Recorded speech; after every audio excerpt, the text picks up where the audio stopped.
Welcome to a new week of Scurry and the Scrub. This is Jordan Scurry checking in. It feels like it's been a while. I'm happy to be back, Matt. How are you? Good. Yeah, we took an extra day to Took an extra day, and to then ingest the Super yeah, Bowl.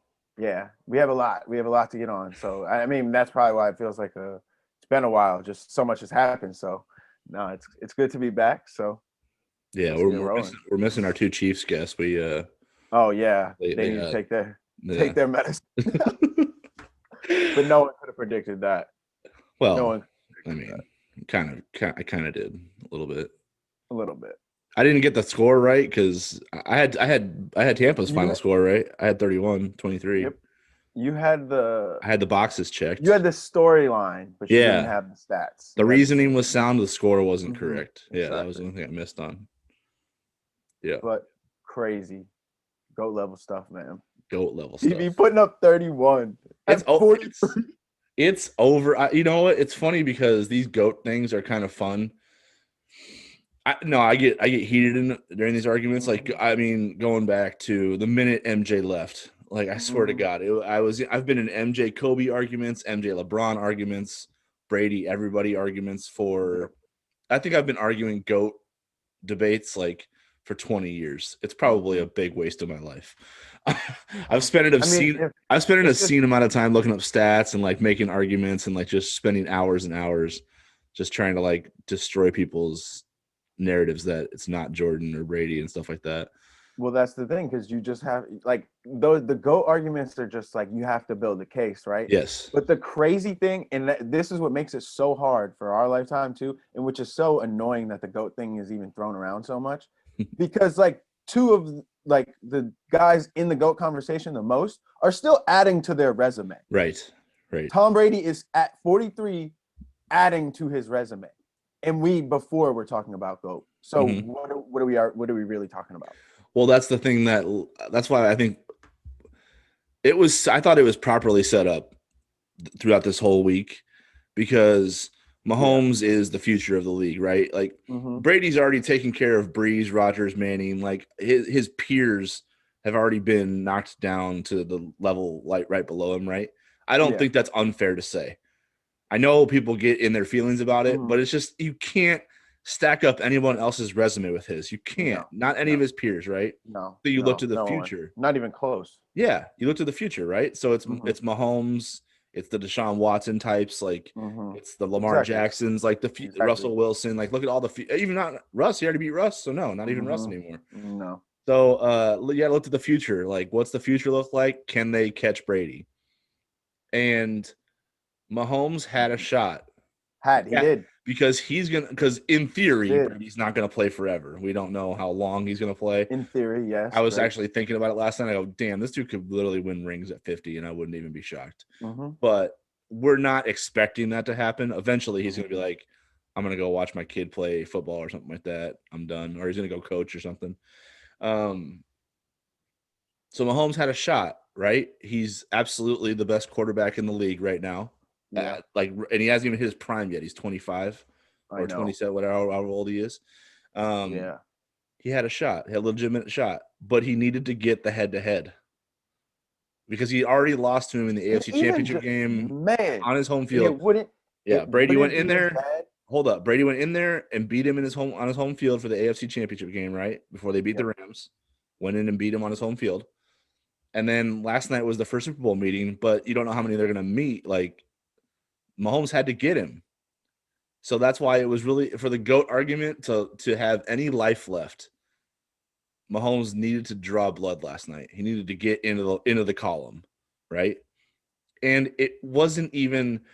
Now I'm going to get into this a little bit later from Mahomes' perspective, but there is no more argument anymore. Mm-hmm. It is nailed shut, buried underground, over with, dead and buried. Because Brady was Brady last night.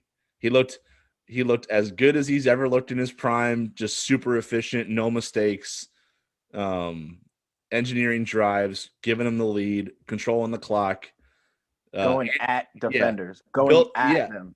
talking mad trash like he Fucking like goats junk. do. Yeah, I was texting with Marcus the whole game. I was like, when Brady was talking trash to Matthew, I was like, was like, you don't do that to goats.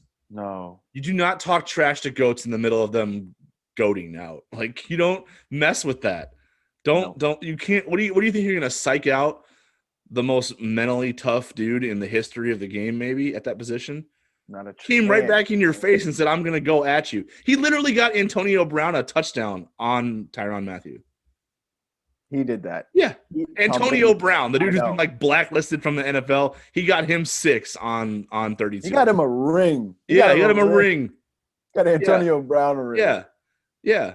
That might be the greatest assist of any career. You don't like seriously. Just imagine, like, that's what I was like when watching as MJ as a kid. Anytime dudes gave him an edge, it was ruthless. After that, Yeah, you don't piss off goats. Yeah, you don't. No, you just let them just do their thing and let them just like keep that edge and like whatever they bring to the game. That's it. You don't raise that level. That's on you. He's coming after you.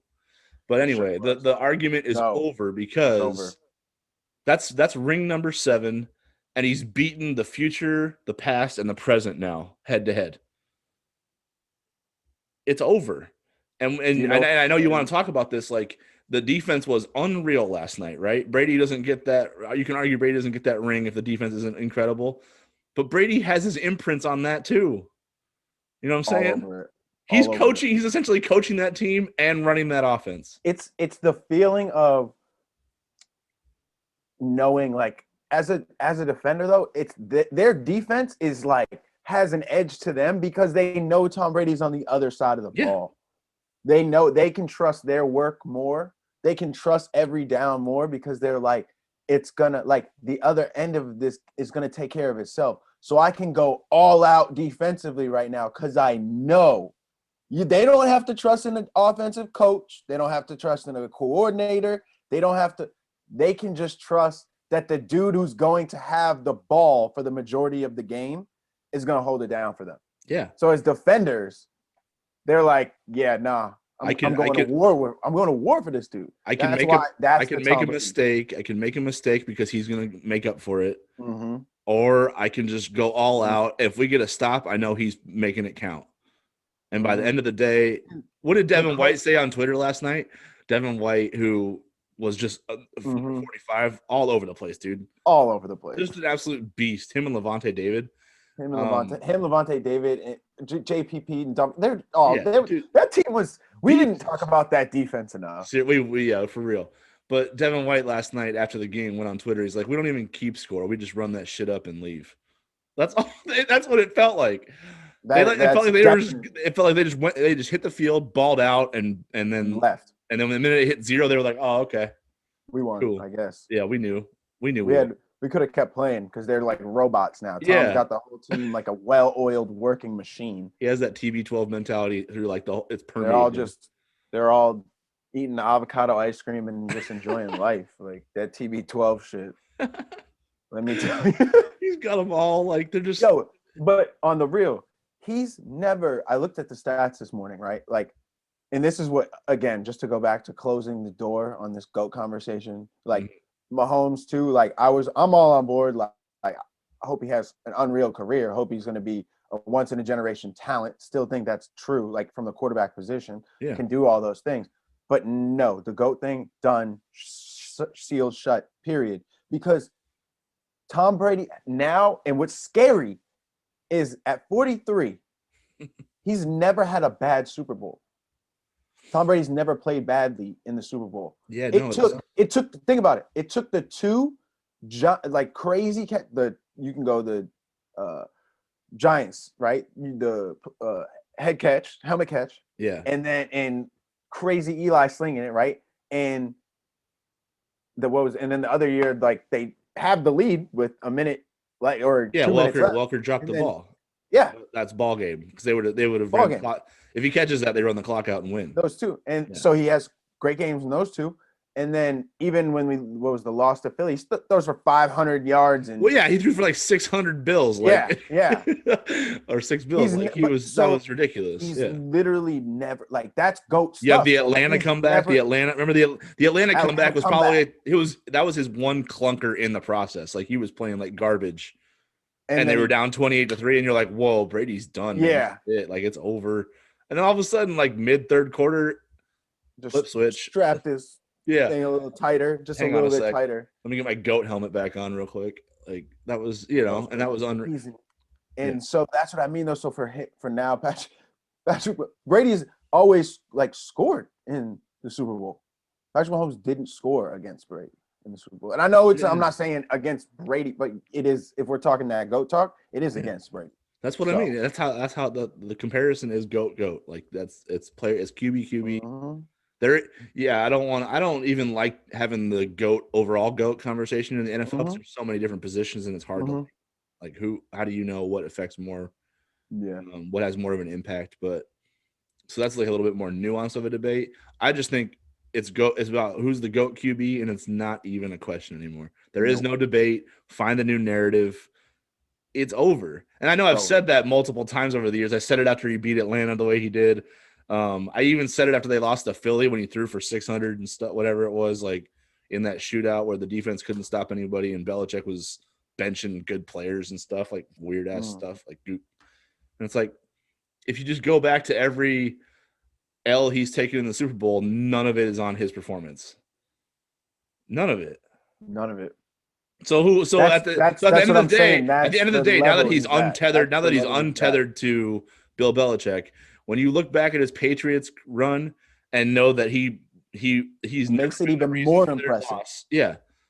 It's not Belichick anymore. Like it's not a 1 and 1A thing. It's all Brady. He is the greatest quarterback to ever play the game, and he has solidified that in the most, like, you can't even break this substance. You can't chip it. You can't crack it. It's over.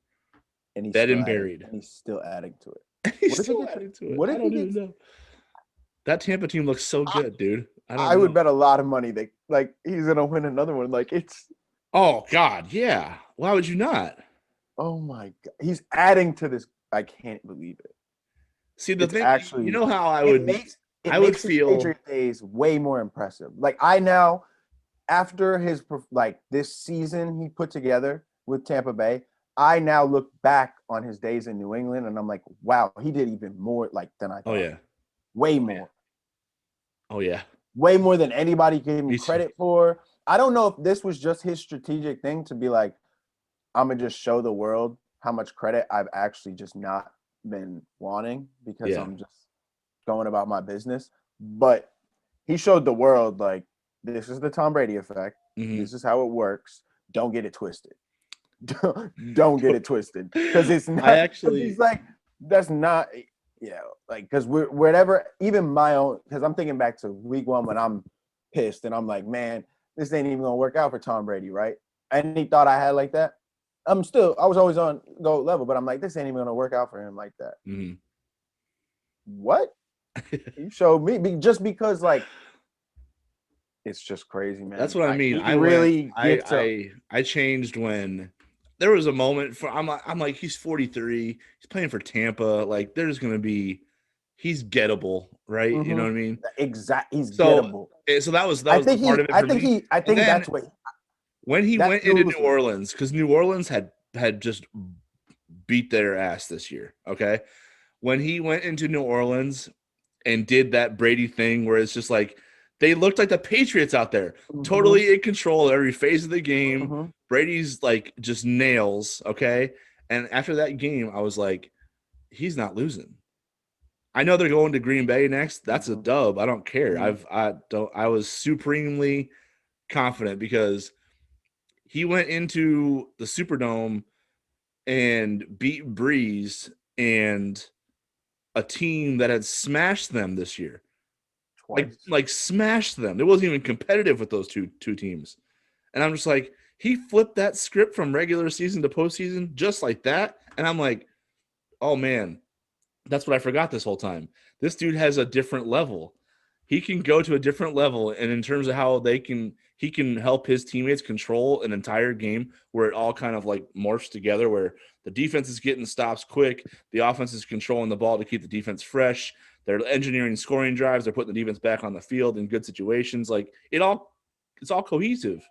It's not supposed to be, but it is. No. And when that happened, I was like, oh yeah, He's going all the way. I don't know. I think I texted you and everybody. You were nervous too. I was like, it's over. He's gonna get a ring. And you're like, don't say that. No. Don't say So that. that's what like he's doing it. I think what you realized in that moment that I didn't realize until I think yesterday when I started to see how that game was going to go is what you were talking about, how was it Devin White said, like, yeah, we just go about we run it up and leave. We don't right? even keep score. We just run it up and leave. Yeah. I really think it's the Tom Brady's just demeanor that he brings, right? Because I noticed it in just the Green Bay, or not the Green Bay, the Saints, because that was first. It's like they go out there and they know everybody on the field with Tom Brady just by their way they are moving, the way they're running to and from anything. It just looks like that's the team that's going to win the game. Yeah. And that's the Tom Brady effect, though, because he not that he's like out here teaching dudes how to move, but he's like, right, this is how you act as a winner. Right. Like he's showing it, and then this is how you lock in. And then think about so that's why this season went the way it was for them, because it was like it was them feeling it out like all throughout the season. It's like, okay, wait, but then they realized, oh, this dude never wavers. Like he's just a winner. Like nothing's ever off. Whether he has a bad game, good game, we just got to ride with him, and we'll all be fine. And they're like, okay.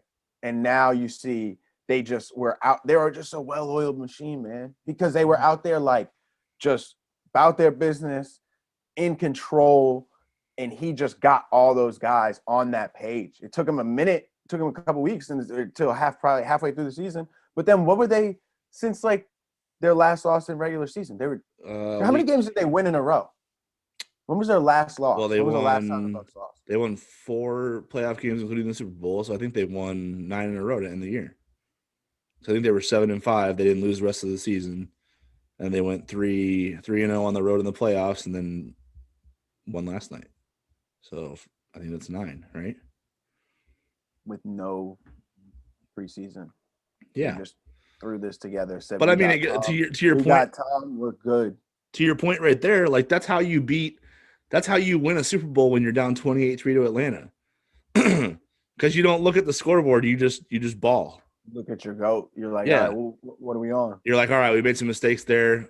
Next drive, we got to correct this, correct that, make a play here, make a play there. Like that's how you come back from 28-3 in a freaking Super Bowl late in the game. You know what I mean? Because you just don't it's that mentality. Like it's always 0-0, just make some plays. Just go out there and ball out. Yeah. That's how you do that. Because if you're down 28-3, that's 55-10 because you're supposed to panic. But they didn't panic. Then he doesn't panic. And they don't panic, and his teams don't panic. Oh, they're going to Lambeau to face the MVP. Aaron Rodgers was the MVP of the league this year. Okay? They went into Lambeau and beat him.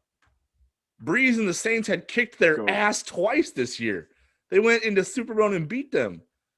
Tom Brady literally took every single quarterback out of the GOAT conversation. Every one of them. He picked them all out. Yeah. He took them all. He's like, oh, you're in it? See ya. Like, it's all gone. He was like, ooh, who put you in this? Get out of here. Yo. He's like, who do I have to beat? Who do I have to beat? Tell him to pull up. Tell him to pull up. And he's that's like, why and it's like the NFL gods. He said, tell him to pull up. And the football gods were like, here they are, lined up in a row. It's Breeze, Rodgers, Mahomes. But line them up, and he took them all out in a row. 3 straight weeks. He beat Breeze on the road, Rodgers on the road, and then he beat Mahomes, the reigning Super Bowl champion, reigning MVP from a year ago, the future of the league. He beat them all. He beat them all, dude. I think you know what it was. Conversation. No, it's not. Over. It's over. If MJ did that, imagine if MJ went and he had some years left. You know what I mean? And it mixed a little bit. And imagine if he did it to his peers, then he went and beat Kobe, and then at 40-ish or whatever, he beats LeBron. There wouldn't even be a conversation. There would be no more debate. You wouldn't even be talking about this. Out of me. You wouldn't hear anything from me. Yeah, that's what I mean. He's the one true GOAT QB. He beat his peers, Breeze, Rodgers, Manning, and then he's beaten the future. Russ, true. He beat Russ. True. He beat Patrick. He's beaten the future, the present, and the past. Peyton Manning got inducted into the Hall of Fame this weekend. Or not like literally, but he was like announced as an inductee or whatever, right?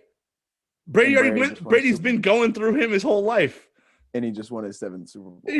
That dude's already a Hall of Famer, and Brady's beaten him his whole career, okay? And then Brady spent a good 10 years in his career. Like that was battling Peyton Manning. Yeah. And he got put into the Hall of Fame this week. Wow. Brady wins another ring. And Breeze and Rodgers are still going. Rodgers just won the MVP. Yep. Rodgers just won the MVP. Breeze at the tail end of it. He's like, but those are Brady's peers, right? Rodgers came in MVP.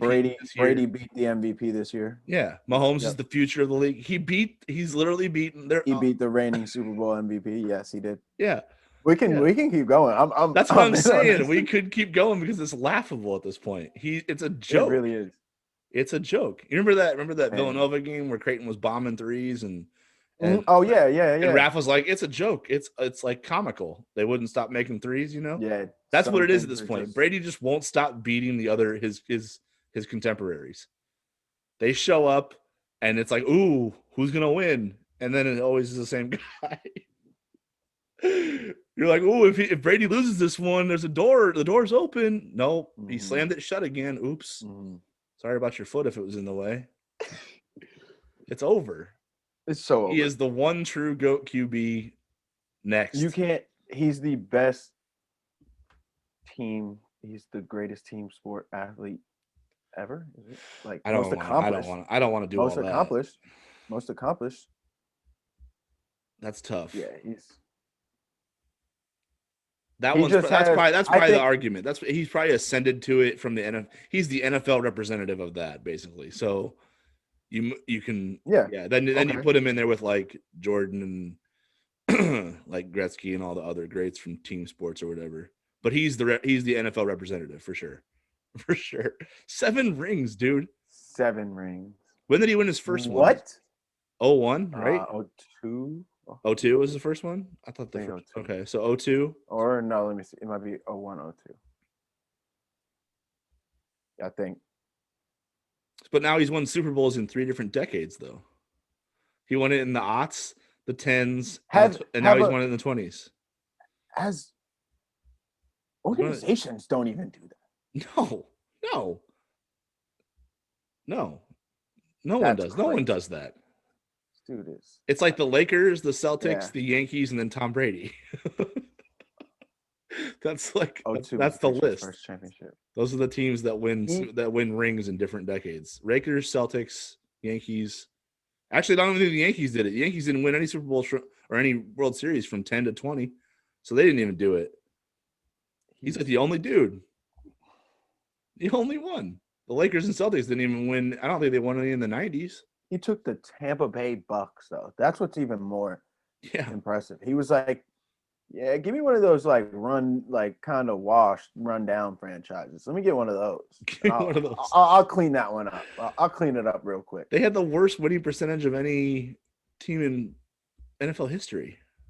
And he won a ring. And he got him a ring. He could have went anywhere. Anywhere. He could have went to with. Well, that's the part though. He couldn't have gone anywhere because not everybody wanted him.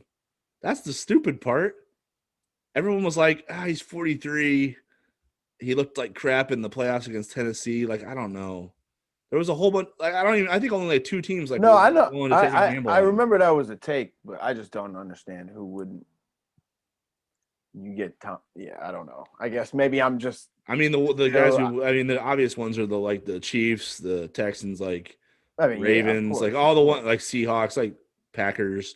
There's a bunch of teams that wouldn't need him because they've got studs there already, but there's a whole lot of teams that could have had this immediately because he built that baby. You know what I mean? He called up Gronk, said, hey, back. I mean, the 49ers wanted Jimmy G instead of – I think that's what led to it too, because when the 49ers wanted Jimmy G instead of Tom Brady, and then Tom Brady saw them go to the Super Bowl, he was like, what? I could do that. He's like, hold up, I could build this thing in a year. He's like, he was like,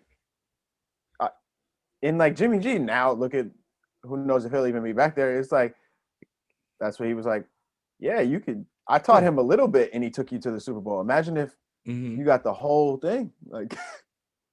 Dude, it's Dude's a insane, dude. beast. Dude is a It, beast, it just, man. I swear to He's God, a I've beast. seen that movie so much last night, though.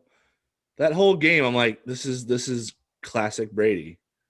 This is how He's a beast. every Patriot Super Bowl has basically looked. It's just control I every aspect really of the game, and the faces change except for his. So what? Like that's you got to like boil it down eventually. That he's got a hand in all that. You just have to. You can't ignore it he's anymore. got a control over it, definitely. Yeah, because it always looks the same, but he's the only face that remains. You know what I Mm-hmm. mean? He's the Mm-hmm. only common denominator.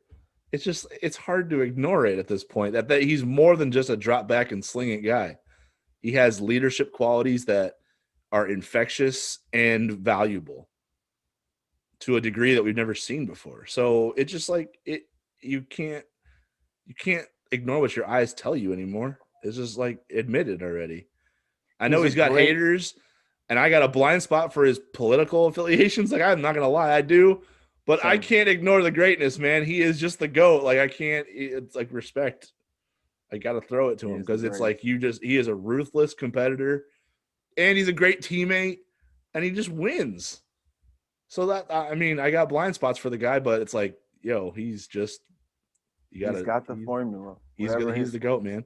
His it's teammates just love him, so there's a reason for that. They win. he figured out a way, and I just don't like whatever his personality and all that is to be the Mm-hmm. same dude who's like this humanitarian like that we see off, and also it's like fostering AB in his house. Like Mm-hmm. I don't like whatever it is, but that's what everybody he plays with loves about it. Like Yes. whatever that combination of his personality and whoever he is, it. Hey, I don't know. That's why It's I what gets ignore it because his everybody. teammates are like, It's "Oh what my gets. god, this dude is the best." I'm just like, It's "Okay." what gets everybody to on the They same know him. page. They know him on a personal level like no one else does. So if every Mm-hmm. teammate throughout the decades has vouched for that ability to be personable and care about every man on the roster basically. Well, Mm-hmm. what Super Bowl was it? I think it was before Philly. Before they played Philly, he went like the night before the Super Bowl. They had like that team. They had a team dinner, and he went down the whole roster, scout team and all, and just like complimented every single individual guy on what they mean to the team, what they bring, and why they're playing in this game because of them. Like he highlighted the impact of everyone on that roster and said, we're here because of this, because of you doing this. And it's like, dude, that's not normal.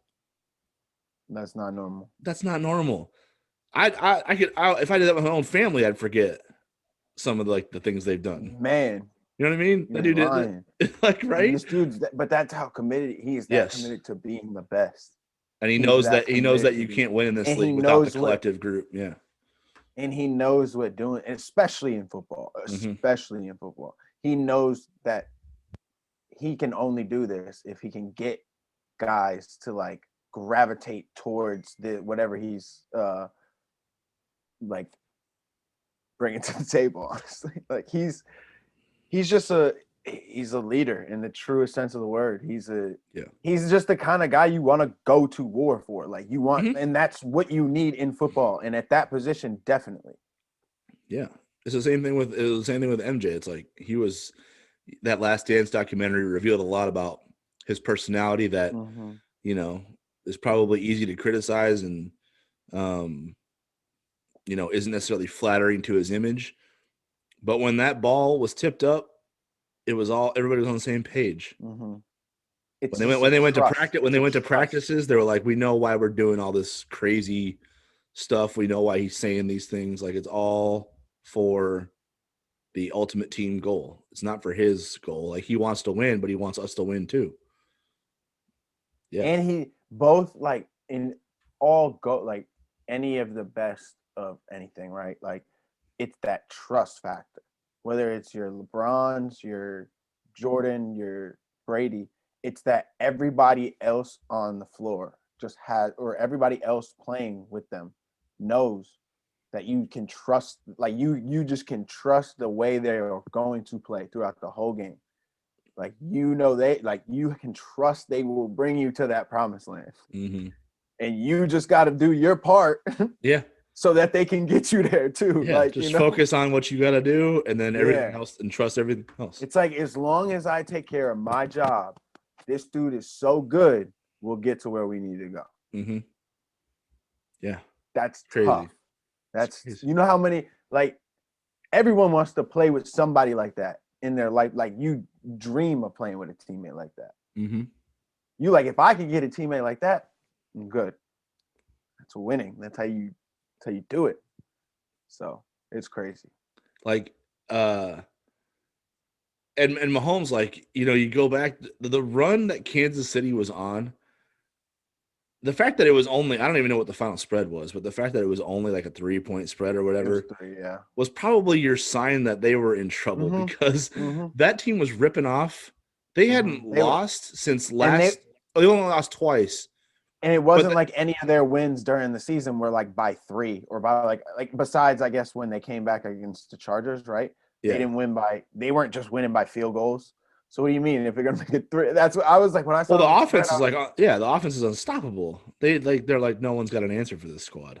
Mahomes is always going to find a way. JPP, Devin White, Antonio Levante David. They also they said we have an answer. We have Levante David and Devin White are like guarding Kelsey one-on-one. It's like, that's not supposed to happen. Nope. Linebackers aren't supposed to do that.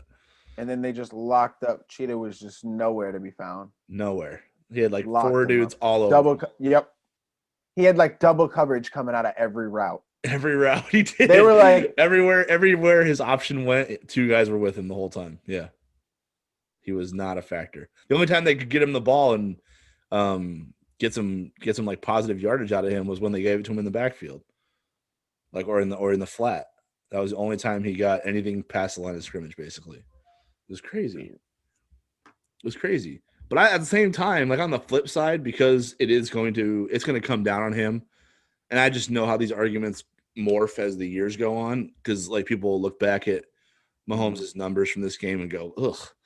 Like, I just know that's how it's going to go. But man, that dude was an absolute. He ran for 498 yards. He did, dude. That's a real stat. Say it again. 498 yards. He had a 6-step. He had a 498 yards. He scrambled 498 yards, Matt. Somebody literally went to do this math because someone showed the graph. Like what? Someone showed the graph of like shotgun snaps and like what each miles. Yeah. Mahomes is like zigzagging. The whole page is covered with Mahomes' like path, and Brady is just like a straight line up back and forth. Brady is just like, yep. Yeah. Yep. Snaps, 1, 2, 3 step drop throw. Like it's like the whole game. Brady didn't have to move at all. Brady makes you like contemplate if the league is actually changing or not. Because you're like, wait, everybody's been telling me Lamar Jackson and Deshaun Watson are the future like of the league. We gotta have running quarterbacks and we gotta have like mobile. But Brady like has not even paid any mind to it at all. Tampa's like running on first down and shit, getting 2 yards. And then just like giving Brady, they're just trying to give Brady like third and man. It's so true. It's so true. As long as the offensive line can block on third down, Brady's going to engineer a scoring drive. Yeah, that's basically it. Kansas City's out here playing Madden and Tom Brady's out here playing chess. Yeah, that's the difference. It's the same thing every drive. Kansas City's like, yeah, we drafted the best team. We got like the best Madden team ever. Let's just sliders all the way off. We're gonna just kill it. We're just gonna turn up. And then Tom Brady's like, I'm going to sip my tea and play chess with you guys for a minute because you think you have this all figured out. He was never on tilt one time. Son. Never on tilt. Just imagine that. He played in a Super Bowl last night against arguably the future of the league. Team-wise, I'm talking. Like, KC's going to rip these off. Yep. And he didn't even look like phased at all. He didn't look rattled, nervous, unsure of what's going on. It didn't even look like he had to make an adjustment all night. He's like, okay, well, this is all going super according to plan right now. So they showed him in the fourth quarter. Do you know what kills me? They showed him in the fourth quarter when he was up 31-9, and he was like looked like pissed off. And I was like, that's a goat look right there. Like you don't. So exactly, because you know what's gonna kill me now? 31-9, and he was mad, dude. He was mad. And as we're having this conversation, I'm realizing now, like, he has no reason not to rip off like Tom Brady. I'm talking in Tampa. If he so chooses. If he so chooses. He could go anywhere. Because he could go anywhere. It's totally up to him.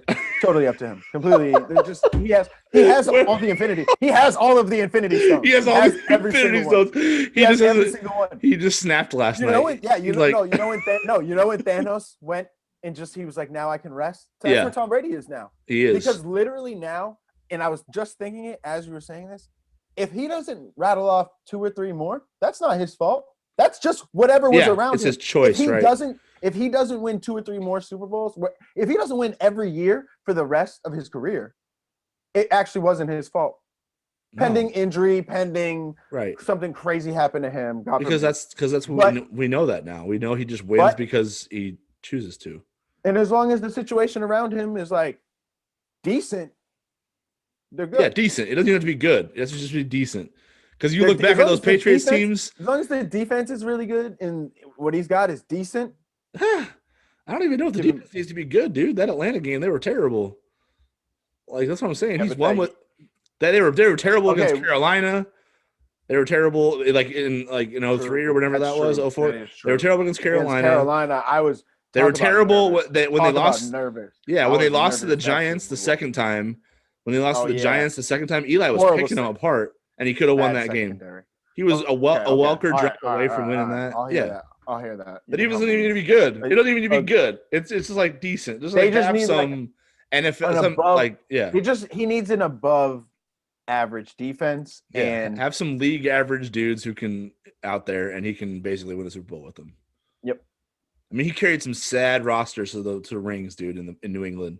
I don't want for sure. Sad rosters. No, but this is what I'm realizing now. I have to detach myself now from what I said to my Deion Branch. Deion Branch has like a Super Bowl MVP because of him. I said yesterday, but this is after I started drinking. So I did make the claim yesterday that I was like, to my roommate from my junior year, I said, yo, bro, I think if Tom Brady wins this Super Bowl and it proves the fact that he was the Patriot way, I no longer have an allegiance to the Patriots because my allegiance was this Patriot way. It was the Brady. It was the Brady way the whole time. It was the Brady. It was the Brady way the whole time, right? Yeah. So I told him, I said, I may be in fan free agency tomorrow. Just hit me up. I got some meetings with some teams.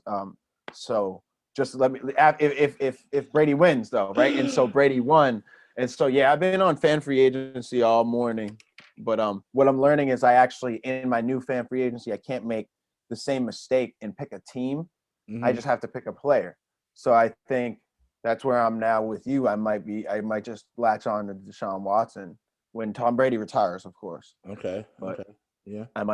I think that's where my fandom is going to lie. I'm just going to pick a player because players are now. That's the where franchise. Yes, that's where. Yes. That decides it now. It's all in a Tom Brady decided that now. He was like, guys, you as the player can be the franchise. We were all like, how? And he was like, oh, I'll show you. Yeah, so let's see. So 01 was Brady's first year like running the show basically. That was when that wasn't even his show. That was like that. That was Drew Bledsoe's show. That was Drew Bledsoe's show that he took to the Super Bowl. Okay, so here's Bill Belichick. Why you say his name like that now? Why is it you just disgusted with him now? I'm just like I'm knocking him down a peg.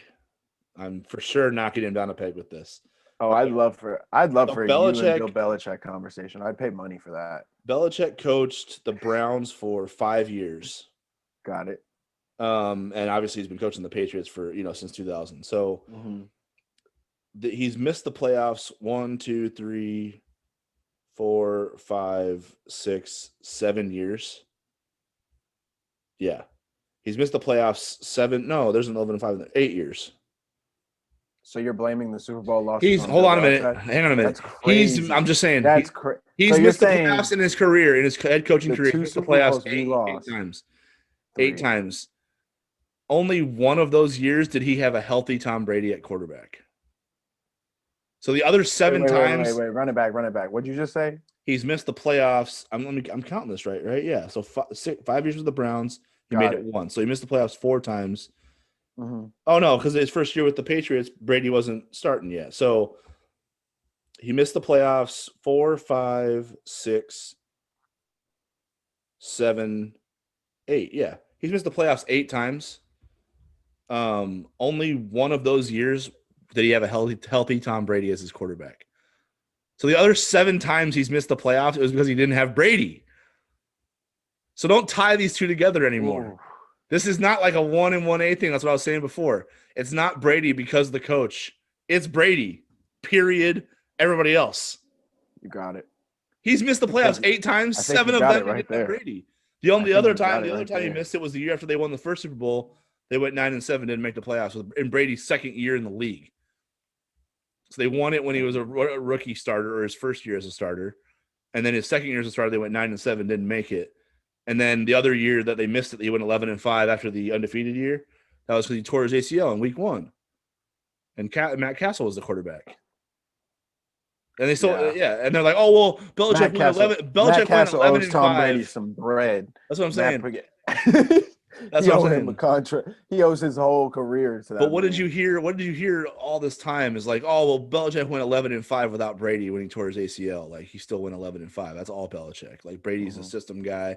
No, he's missed the playoffs. So you're saying the media 7 of the 8 years he hasn't had a Tom Brady. The media is what drove this stake between Bill and Tom because that's why I mean, I don't know, media, fans, all that kind of stuff. Whoever it is, they're wrong. Definitely okay. It was over. I will say it was New England fans. I think it was the New England fans. Yeah. I mean, maybe trying to make Tom Brady feel humble and act like Bill Belichick knew what he was talking about. Well, especially when Brady left, you guys were probably all like trashing him on WEEI or whatever that radio station is. Oh, they had some great takes on WEEI about Brady. This is what I mean. Like that's where I'm like, he has to live. Brady has to live for these people who are like, nah, there's no way he could do that. He literally, that's what gets him up in the morning. Yes, yeah. That's what he thinks about. He needs haters. Yeah, he needs them. Like it fuels him. It fuels him, and I think it fueled him even more just seeing the reactions of whoever said whatever about him leaving. It fueled him clearly. He proved it. Everybody said, oh, you can't win without Belichick. He went to the Bucks and did it.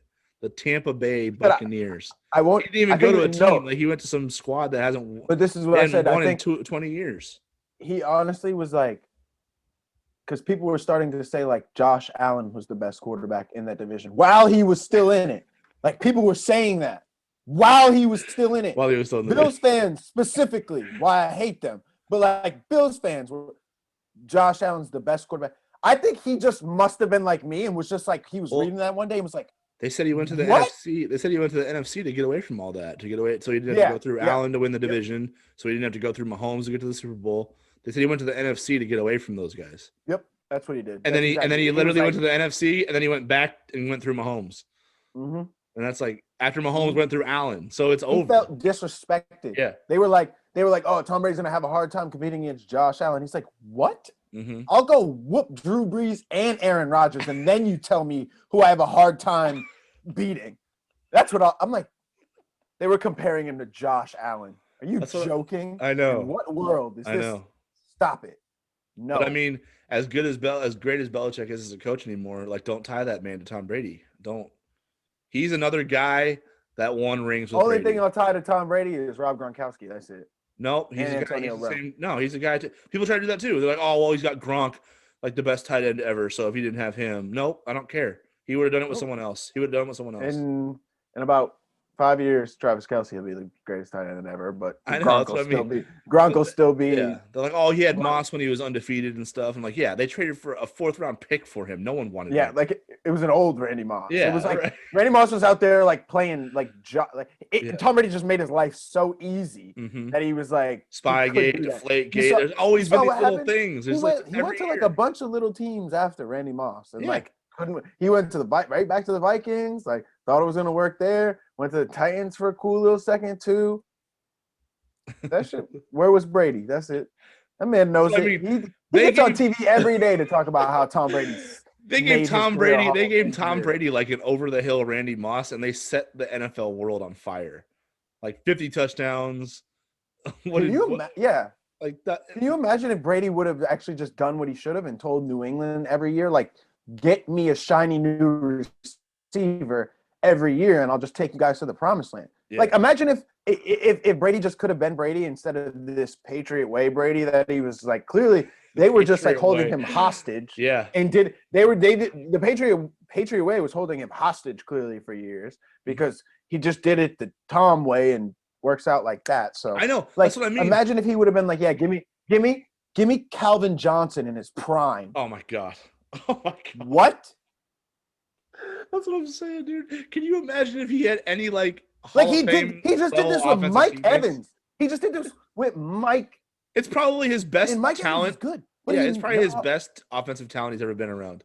Like Mike Evans, like what's the running back's name? I forgot. I don't even watch him this year. Like that, like Leonard Fournette, all those guys, Gronk, AB, all these. And he only turned. Yeah, it's probably their best. It's probably the best collection of offensive talent he's had in like a decade. Mm-hmm. And look how and then he won a Super Bowl with them in the first year. Screw timing, screw chemistry. We built that up in 5. We built that up in the screw whatever your cap salary is. Screw all that shit. When you have someone like that, you break the bank. You don't do it because I'm speaking specifically about the Patriots right now. Then I'm like, whatever because where Belichick got on and talked about how their hands were tied, couldn't afford quarterback this year, whatever the case may be. It's like that stuff should not matter. We could have when you could have Tom Brady. It doesn't matter. Worry about the price when he retires. Like, suck for 10 years when he retires. I don't care. But as long as he's like breathing and throwing, like, give him any shiny new receiver and running back. He's been taking slot, whatever you want, can give him. He's been taking these pay cuts in his like contract to help them build teams, to put teams together. And Belichick has always put it on the defensive side of the ball. He's been giving him like nobody to throw to all his career. Now I'm getting upset. Now I'm getting upset because I'm realizing it's the Tom way. It's not the Belichick way. It's not the Patriot way. Do you want to know why I'm saying, like, I realize it even more and more, and I literally just realized this. It's even more and more impressive the more I look back, because of how you're saying, like, yeah, they literally put all the money into the defense. Yeah, we could have the culture could have been completely different in New England football because we could have had just nasty offenses. We could have put together nasty offenses for the past decade. Yes, but instead we were like this is why now we have to give Tom Brady more credit, because it's like, yeah, they gave you the bare minimum that you should give a quarterback, and you were still rattling them off, bro. Imagine if they gave you a Hall of Famer, even at running back, maybe. Right. Imagine if you just threw something, I don't know, a good running back in that backfield for a little while to, maybe, I don't know, could have been crazy. Oh, but that's what I mean. It's every you can do it with every single GOAT, dude. You can do it with all. Even if you want to call LeBron the GOAT, look at what Cleveland was without him. That whole franchise. Look at their decisions. Mm-hmm. Michael Jordan, Bulls. Look what the Bulls have done since Michael I think Jordan that's a more telling. Inept as hell. I think that's a more telling. The Patriots, first year without him, no, they don't even get to the playoffs. And then you go back through Belichick's whole career, like I just did right there. 8 years he's missed the playoffs. 7 of them, he didn't. He just so happened to not have Tom Brady as his quarterback. A healthy Tom Brady. Yeah. 7 out of the 8. And you're wondering what the common denominator is and all this stuff. And you still think there's an argument for someone else being the GOAT, or it's not sealed yet? No, it's sealed. It's sealed. Because no matter what argument you try to make, Belichick the best coach, the Patriot way, all that stuff, you don't do that with GOATs. As time goes on, you realize it was them, not the system, not the organization, not the head coach, not the auxiliary parts. I love Scottie Pippen. He ain't winning a ring anywhere else. He's not winning a ring with anybody else. Because whoever Scottie Pippen goes to through Michael Jordan's run, whoever Scottie Pippen goes to, Michael Jordan's going to find a guy who can do Scottie Pippen type things, and they're going to win. They're going to beat Scottie Pippen's team, whoever it is. It's the GOAT. You don't disrespect these things anymore. They are who they are for a reason. And you notice it. You probably notice it more after they leave that squad and the fall off happens. Mm-hmm. Look, the Patriots weren't even when were they eliminated from playoff contention this year? When? It was It was like week 8. Okay. And the Patriots, and I know Cam's not the same dude, but Cam Newton's an MVP winning quarterback. He's won an MVP in this league before. If Belichick was anything close to the level that they think he is, that's a playoff run at least, or a playoff appearance, right? Should be. Remember? That's what I believed in that. Matt Castle went 11-5 with Belichick. Jimmy G was like the heir apparent for Belichick. Jacoby Brissett, man. We had all these dudes, all of them, right? If it's not Brady and it's more Belichick, and Brady's just part of the system, part of the Patriot way, they should have made the playoffs. They should have. I agree. So it's like it's over now. Don't even put that man in Brady's in the same sentence anymore. Can't. It's not the Patriot way anymore. It's the Brady way. Wherever he goes, follow him, because you probably get in the ring. He literally, I've seen this tweet like a couple times, and I keep laughing about it. It's like Tom Brady literally like chose a team at random in the offseason and says, "Y'all want to go to the Super Bowl?" Yeah, because he just did that. He did. He just went and did that. He did. It's now and history. I still think back, and now I still think back to when he was picking a team, when he was trying to decide where to go, and I was like, when he was announced that he was even just leaving the Patriots, I was like, there's no way. Like, I was like, where's he gonna go? I was like, oh, maybe he'll go. He just wants to go to LA, like play for the Chargers or something, like wear the powder blue, have his TB12 brand out there in LA, like really have it pop off, whatever. No. He was literally like, no, I want to go to the Super Bowl, and I want to take a team like literally with no real history or anything like that. And Tampa sounds fun. I was like, wow, all right, he's doing that. He's just gonna do that then, okay. And then you're watching the season play out, and you're like, I don't think he's gonna do it. I had so many other. I'm like, oh, he's never lost. He never lost to the Bears when he was with the Patriots. He literally not one time in his career did he ever lose to the Bears. And then it's like you realize, oh wait, the game was on a Thursday night. This dude is built for Sunday Super Bowls. Like obviously that didn't matter in any way, shape, or form. So yeah, he made me take my medicine on that too. Like I just like they didn't look anywhere near the best team in the league like late in that season. No, not even anywhere near it. They didn't even look at the best team in the league when they played Washington in the playoffs. He's just like LeBron though. He's like, yo guys, wake me up for playoffs. Like, just did. That's gonna be a great clip. Like you're just like, what time is That's what he does. That's what he does. He's like, you know, like it's week 9. It's week 19. Like, is it now? No, but okay. This is what right. it must be exhausting. He didn't even flip the switch against Washington. No. They said we're gonna play Washington in the playoffs in the first round, and he goes, okay. Literally. Yeah. He goes, that's cute charity work. Cool. I'll give Chase Young some good publicity here for his career. Washington, they couldn't even decide. They couldn't even decide on a nickname before the season. We're playing them in the first round. Okay, hold up. Oh yeah. Time to stretch it a little bit. Who's next? Who's after? If we beat them, it's Breeze. Oh, okay. Let me get loose real quick. It's Breeze. You guys thought I was old? Let me show you something. Let me show you how old this dude is. Drew literally said, I played so well this year. Drew literally was like, guys, I think I might call it quits after this. I think honestly. I'm done, dude. I seen the way this dude's doing it, and I don't want the comparison anymore because this might hurt my career. Honestly, I'm going to just call it quits. I'm going to bring my racist tweets to Yahoo and say my shit over there. So think about, Peyton too. Like, think about how washed Peyton looked when they won that ring against Carolina. That dude was like, oh yeah. A shell of himself. When he was like, when the defense carried them in Denver. Yeah. Oh yeah. They were literally asking questions all year. I was like, can the Broncos win with Peyton at quarterback? That was like the only question that year. In his last year. Yeah. And Brady has like every year that question never comes Brady's up for Brady. Like now it's like, could Brady take the Browns to the Super Bowl? I'm like who else could he? That's what I'm saying. Just do a grand tour. He should. He should go around the league. I'm just going to hand out rings to everybody. He should auction himself off. He should just be like, I like it. What team will pay the most money for my services? Because I'm just the best. He has 1 year left on his Tampa contract, right? It was just 2 years. Yeah, and then he can just do a ring so around he'll just repeat, and then he'll just go ring around the ring around the. How many? He's like, he's on Tom versus Tom. Like, yeah, I wanted to challenge myself. I just wanted to learn every playbook before I finished. Like, oh wow, okay. It's like, I just wanted to. What franchises don't have rings yet?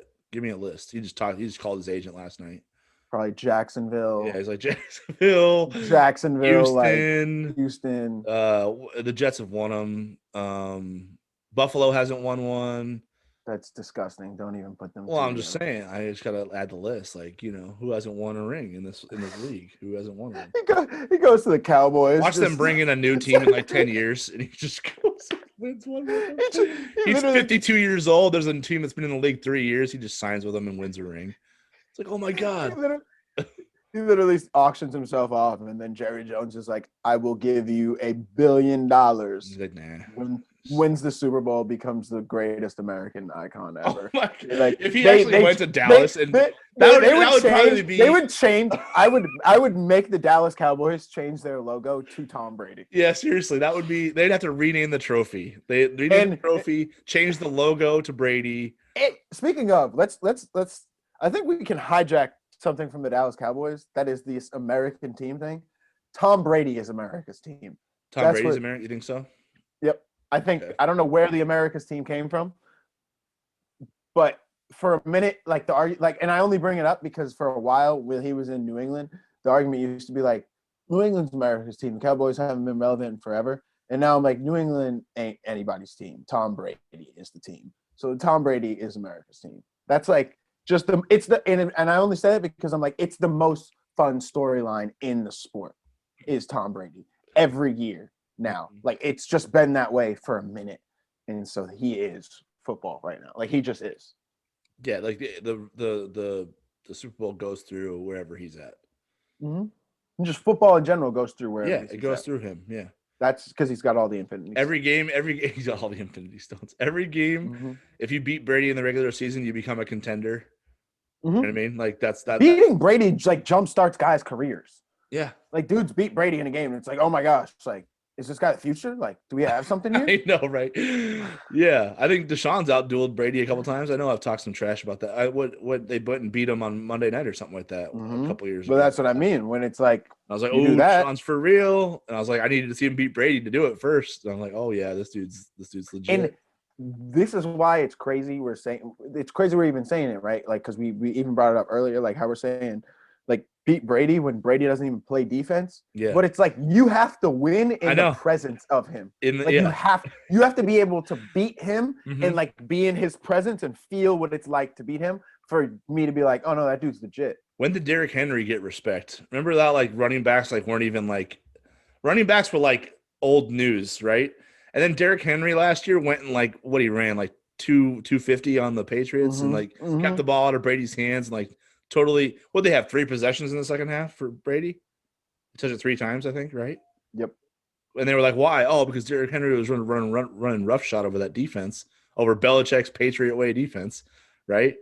And it's like, oh, Derrick Henry just beat Tom Brady, which he's always had a. So now and then all year you heard about Derrick Henry, like, oh yeah, throw money at him. Running backs are making a comeback, like all this stuff. Yeah, like because why? Because he beat Tom Brady. One dude. Because he beat Tom Brady. Yeah. That's why. That's what happened. That's what changed it. That's it. Definitely. I'm like, definitely. So it's comedy. You go back to all this. Like everybody, you beat Tom Brady is your stepping stone to greatness. If you beat him, you're great. Like that's the rules. Like that's how you have to do it. He's your one barrier. It's like the bad boss at the end of a video game. It's like he's the guy. He has escalated his just status in sports to the level that. Like when people tell stories that are like in the NFL, like now, or in 10 years or 50 years, whatever, when they tell stories, they're not going to say like, we lost to the Buccaneers or the Patriots. It's just going to be, we lost to Tom Brady.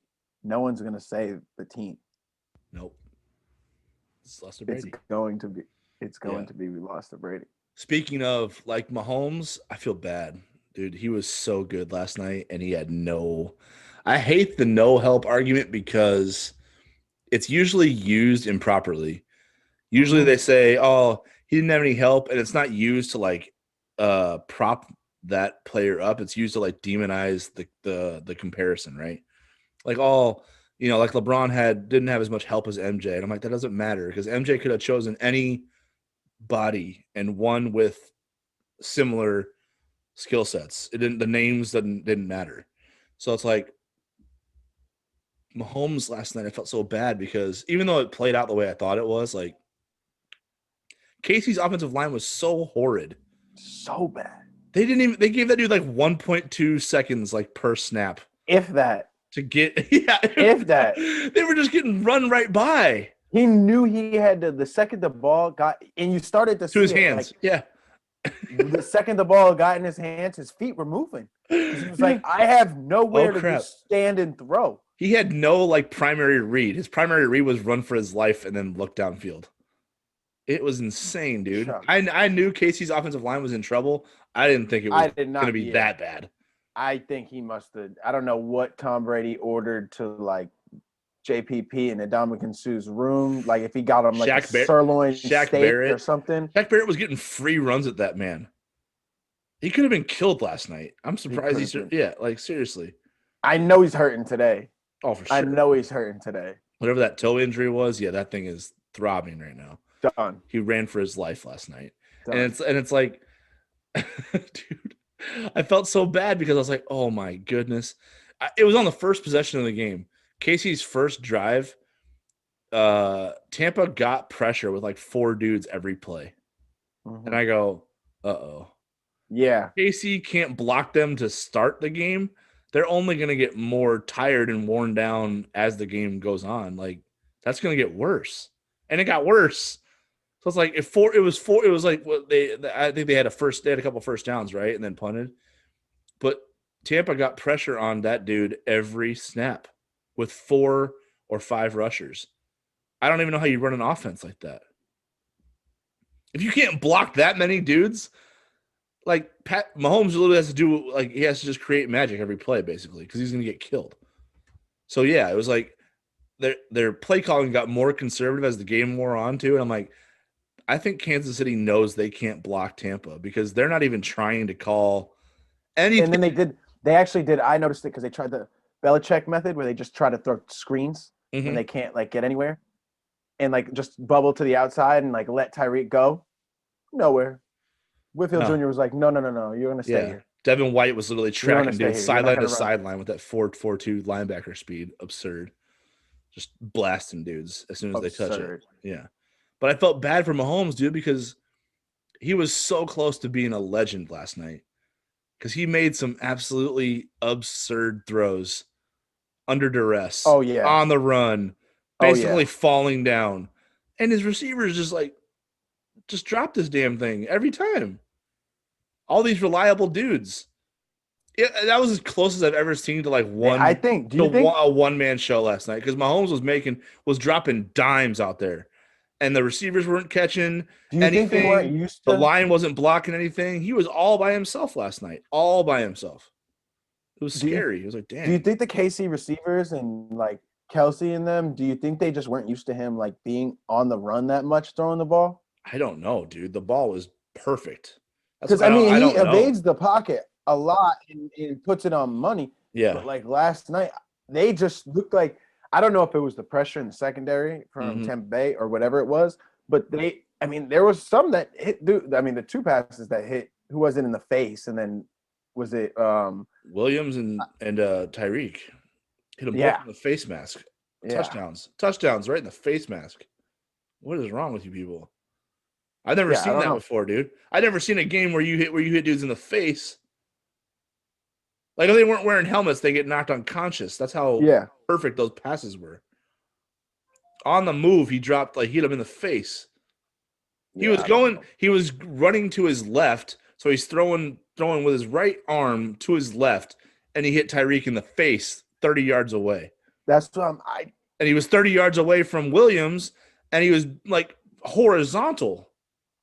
He was horizontal when he released the damn thing, and he drilled him in the face. So how do you not catch those balls? That's what I mean. He was so close to becoming a legend last night because that's a one-score ball. You beat Tom Brady. It's a whole different. But I mean, even then though, like, even if Brady, even if it's a shootout, Mahomes is still like the dude. Yeah. You're like, he played great, you know. So like, no, and that's what I like brought up earlier when I was even talking about how Brady, like the GOAT level stuff that he does is just performing in these moments. Like this was the first, at least I can think, big moment for Mahomes. He like didn't even put up anything. Like, he didn't put up no numbers. He didn't. I mean, obviously didn't score. Like, and it's just the Super Bowl. I think this is the first like big playoff, big moment for him that he didn't deliver. Yeah, well, And I mean, I think he struggled a little understandably. bit in that Niners game last year too, but he got going in the fourth Yeah, quarter. he So. struggled a little bit at the beginning, and I mean, he struggled a lot of it at the beginning against the Texans last year. Mm-hmm. I can't believe that was last year. Wow. But yeah. So thanks that's for what I bringing mean. it up, though. I had to. We've talked enough. Come on, you don't think I'm definitely in more pain here. Tom Brady. I have no more affinity to the Texans. Don't worry. I'm getting more mad at them by the day because We're won't both trade in Deshaun. fan free agent. We're both in fan free agency. It's okay. But my team won't let Deshaun go. They're like holding the line. They're like, we're not trading him. Like, you guys are assholes. I hate you. Yeah, I don't understand what that's about. I don't even understand who you guys hired as that, or who, I shouldn't say you guys anymore. I won't do that. Who the Texans hired as that coach. Like, I think they had a decision to make when they were like, do we want Deshaun or not? And they were like, they have to I get don't know. some None of those structure. none of those decisions make sense. But I just think, again, to go back to the Mahomes thing, I do think he had a crazy opportunity in front of him last night, but I just think we saw how ghosts deliver versus how talented, best talent in the league players played. Like, that game wasn't about any, like, that game didn't matter going into that game. Skill did not, talent, athleticism at the quarterback did not matter going into that game. It was just, are you the guy who is the glue, literal glue of your team, or are you the best play? Like, are you the dude, like the best player on your team who gets him going? And Tom Brady was like, no, I'm the glue. I'm the Brady way. I'm all of that. Mm-hmm. That's what I mean. And they all believe it. And they all believe it. Everybody in that locker room. That's the difference. Everybody in the Tampa Bay locker room, because of Tom Brady, believed that they were going to win that game. Mm-hmm. Kansas City, did they believe that Mahomes was more talented and all that? Yeah, cool. Is capable of, yeah. But were they convinced that he was going to beat Tom Brady? Yeah. No. That's what I mean. That's the difference. It's almost like it's changed the way you build teams. I mean, I think it should anyway. Because once you get a guy like that plays a premium position, who has transcendent abilities to rally a group together and get them on the same page. It's the same thing going back to, like, should Seattle like pay Russell Wilson a lot of money? Yeah, because you know what? He's an incredible leader, and you're going to put the ball in his hands every snap. So not only is he your decision maker, but he's an incredible leader. Forget the names of the trustworthy. Yeah, that's what I mean. Like, let them go get their money somewhere else. Like, you'll replace that. You'll contend with Russell Wilson as your quarterback. You can, yes, exactly. And they've continued to do it, right? Same thing with the Packers. Like, Packers have had like scrubs around Aaron Rodgers every single year, basically, right? Devontae Adams this year is like the first time he's ever had like a main number one stud at receiver, essentially. Yep. And they were the best team in the NFC all season. But it's just like every year they're right there. They're the team to go through in the playoffs, essentially. Why? Because you have the dude at QB. You have your staple. Yeah. He, like, the one pillar you need to win, unless you have a transcendent defense. That's the only other time the trend has been bucked. But otherwise, it's QBs. Get yourself a QB who can control the game and get you a score when you need it the most, and then build around that. And if that guy wants a lot of money, you pay that man, and you make the rest of your roster decisions accordingly. New England way, man. I can't get me out of here, yo. It's not the Patriot way is over. That doesn't exist anymore. It's not a thing. The Patriot way was the Mirage. It's the GOAT way. The GOAT way. Get yourself a GOAT. I watched it burn last night as I saw Tom Brady to Rob Gronkowski for the first touchdown of the Super Bowl in 2021 for the Tampa Bay Buccaneers. I watched the Patriots way. Yeah. Burn. When they ran Kansas City's own goal line scheme with Brady and Gronk, two has-beens essentially. Yep. And it worked to perfection. Casey's like, how do we defend this? Like, you defend it every day in practice. Why do you not defend it? Brady and Gronk executed that. Their own little misdirection. Just Hilarious. Geniuses. Brady and Gronk. Let's just go somewhere warmer, way better. Easier on the joints. He took them to their home stadium. They hosted the Super Bowl, dude. Never been done before. Never been done ever in history. But no, come on. Imagine being Tom Brady right now, and you were like, "Wow, I was really trying to challenge myself this year, and that was kind of easy." Damn it, I did it again. Yeah, like what? He has to honestly be. He has to be impressed with himself. What's that old Britney Spears song or whatever? What's that? Oops, I did it again.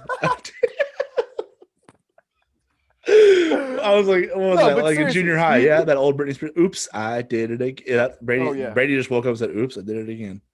He definitely did. What do I have to do tomorrow? I don't know. Do you think he's gonna get bored? You think he's gonna get bored? He doesn't look bored. Last night he's like, last night he already moved on, dude. But what happens? It's almost like they give him these freaking Super Bowl trophies, and he's like, when does next season start? That's like he literally talks like that. And I'm just like, what's wrong with this man? He's a robot. He is. You know what? It's like people, and I ask this question a lot because, and you will too, as you get into like, your sports journalism career. Like you'll ask these athletes like, to sum up the moment and ask what it means to win this title and stuff like that. Brady's in this mode right now. It's like you said, it's like a robot. He's not going to acknowledge it until it's over. Exactly. So he's just compiling data, and this data is like rings and trophies and all this. That's all he's doing is just like I'm in like collection mode at the moment. Yeah, and I'll let you know, and then I'll assess it all at the end of the day, and I'll let you know how I feel. But right now, he's just collecting it. So he's like, I don't know how I feel. I'm just gonna go win another one next year, or try to, and then the year after that. And that's all he's doing. Every single interview he's done after every single Super Bowl, he's like, just like a shoulder shrug, essentially. How does it feel? Feels good. When's we're just gonna go. When's practice start, guys? When's practice start? I'm gonna go watch. I'm gonna go watch some film tonight. Like what? The season's over. Yeah, I know, but there's some mistakes we made. I actually think I want to know. I can't wait until the Tom Brady the documentary comes out. Like Jesus. I can't wait until like the Last Dance version of Tom's career comes out. Like I hope it's like a 10-part series because I'm here for every second of it. Mm-hmm. Because I want to know, because like honestly, he only I really believe he only got good. Like at Michigan, he was good, right? But like there was somewhere like split along time. the line. Split time. There was somewhere. There was somewhere along the line in the NFL where he realized he was like, oh shit, I'm really good at this. Yeah. I want to know when it was. I want to know when his like aha moment was. Because it had to be somewhere. I know he's like a robot and he's like head down. I'm collecting. I'm getting my championships and I'm riding it like he's been doing for 2 decades. Uh-huh. But I want to know, I really would love if I could ask him like one question. I think that would be it. Because he was like, everyone's seen the images, the pictures of like him, what he looked like the first 5 years of his career, even, right? Like he wasn't into fitness. He wasn't in like the lifestyle he's in now and like training the way he does. Like, I want to know, wait, what was it like after 3 championships? He was like, oh wow, I've done something here. Like I'm about to like just build an empire. Like I want to know when it was, because he really like his progression and just still doesn't even make sense. Like his career, like how he's been able to accomplish that much. He won 3 rings and then didn't win another one for like a decade. And then he's won 4 since. Mm-hmm. That's not how careers go. That makes no sense whatsoever. Mm-mm. That's why I want to know. But I also want to go back in time and get, or I just want the realest, most raw answer to that beginning of his career when all those seeds were planted, because he was like a 6th round pick. You mentioned he looked like a scrub, and he was sharing time at quarterback at Michigan with a dude who went to play professional baseball. Like he wasn't even sharing time with an NFL QB. It was Drew Henson was his like other competition back then. He was sharing time with a dude who like got drafted by the Yankees and went to play baseball. Didn't even like wasn't even that good at it. Like he didn't even he wasn't even splitting time with an NFL QB, and the Patriots draft him 6th and like stick him behind Drew Bledsoe, and then Bledsoe gets hurt, and then Brady's like, all right, fuck, here we go, let's rock. Ring one. You remember, like, you think this year was crazy? Brady got handed the reins at quarterback for New England, like early season, second year, and he won a ring. He did I it. think he's so petty that right away. I think he's so petty that he's just now on his revenge tour. Like he's like constant. It's like this is what you guys get for drafting me 6th overall. You're like, wait, Tom, we didn't even know you were mad about that. And he's like, nope. I'm still pissed that you guys took 6 rounds to draft me after I delivered you 6 Super Bowls. He's I could see it. I could definitely see it. There's something motivating. And now he's like, I'm just gonna go win some for other organizations. There's something that motivates him to the level no one else, because like we've already talked, like you've talked about, he's not the greatest like athlete. He's not the greatest thrower. He's not like, if you were putting the perfect quarterback together, you wouldn't use Brady's skills to do it, would you? I don't think anybody would. But there's something about that man that makes him better than the rest. That's there's like there's like a superpower there that we don't realize. Yeah, whatever his. Yeah, there is. It's his aura, his essence, whatever it is just that of a winner, that of a leader, that of a Super Bowl champion, whatever vibes he gives. I'm not trying to even just sound all spacey or whatever, but I'm like dead serious. Whatever vibe he gives off, it works. Mm-hmm. It's the best. Like with that vibe, like it's that it factor, right? His is like capitalized, bold, exclamation point, underlined. It's it factor times like 400 times 20. The intangibles are just unprecedented. He has defined the it factor. He is it. Yeah. Easily. Like he leveled that thing up about 20. You're like, oh wow. So like it factor is like, those guys that just like are super competitive and selfless and like great leaders. And then Brady's like, I'm all that, but we win all the time too. Mm-hmm. So it's like, the like the fruits of your labor are paid off essentially with my it factor. Crazy. Like there's plenty of dudes with it factor. There's not a lot of dudes with it factor and all that bling. Mm-hmm. He's on hand number 2 now. Look at this. He's got what, 3 left? What's that? Like ring finger, pinky thumb. That's all he's got left to put rings on. He's got 7 rings. 7. It's absurd. I don't even have like the one true go. I don't think I've ever like Tom Brady. I loved it last night, dude. I'm watching that game. I'm like, oh my God, he's gonna do it. I mean, first of all, the defense, like I said, the defense on the first drive, I was like, okay, that defense is gonna be in Mahomes' face all night. That O-line is in bad shape. Then Brady was facing pressure on 3rd down too. And I go, okay, this will be one of those like little one possession type games. If Tampa can't give Brady 3rd down protection against the Kansas City pressure, because they're going to blitz a lot. Spagnuolo, brought that Giants mentality to KC. I'm like, all right, Brady needs 3rd down clean pockets because that's his money down. That's where that's how he sustains drives. That's how he breaks defense's will. That's how they score. They're not chunk play offenses with Brady. Mm-hmm. It's always like sustained drives, 3rd down execution. So early on, I was like, all right, Tampa's getting to Mahomes, but Casey's also getting to Brady on 3rd down. That's going to be big right there. Whoever can figure that part of it out is going to walk away with this thing. And then Tampa finally put that big time drive together where Brady. He nailed a couple 3rd down throws, and then they got in the red zone. They ran that misdirection to get Gronk to TD, and I'm just like, oh, that's over. That's ball game. Adjustments have been made. He never scored a touchdown in any Super Bowl in the first quarter. The first 9, really? The first 9, he only had 3 points total. First 9 first quarters of his Super Bowl career, and they went and scored last night. And I go, that's the first time they scored a touchdown in the first quarter in Brady's Super Bowl career. Oh, so you knew it was over? Yes. Yeah. Ball game right then and there. I go, okay. Kansas City's defense isn't going to be able to stop this man, and their offensive line can't protect Mahomes. Yeah. I felt really good about my 3-score prediction at that point. Remember when I said that Tampa would be up 3 scores at some point? Mm-hmm. I felt great about it at that when it was 7-3. I was like, this is basically ball game. I felt like Mahomes needed to be damn near perfect to stop what I thought was coming. He would have. And he damn near was, but no one else was helping him out. Yeah, so that's Yeah. like that wasn't on Mahomes last night. That was just the Brady way versus the Brady way versus a Kansas City team that was not locked in. No, they were not. Mistake. No. I mean, the stupid penalties. Andy Reid calling timeouts while Brady has the ball. What's wrong with you? Have you never played? I knew they weren't. What is wrong with you? How did they let Gronk and AB was the first 2 touchdowns? First 3 touchdowns, dude. Yeah. First 3 were Gronk and AB. It was 2 to Gronk, 1 to AB, and then Fournette had the last one, right?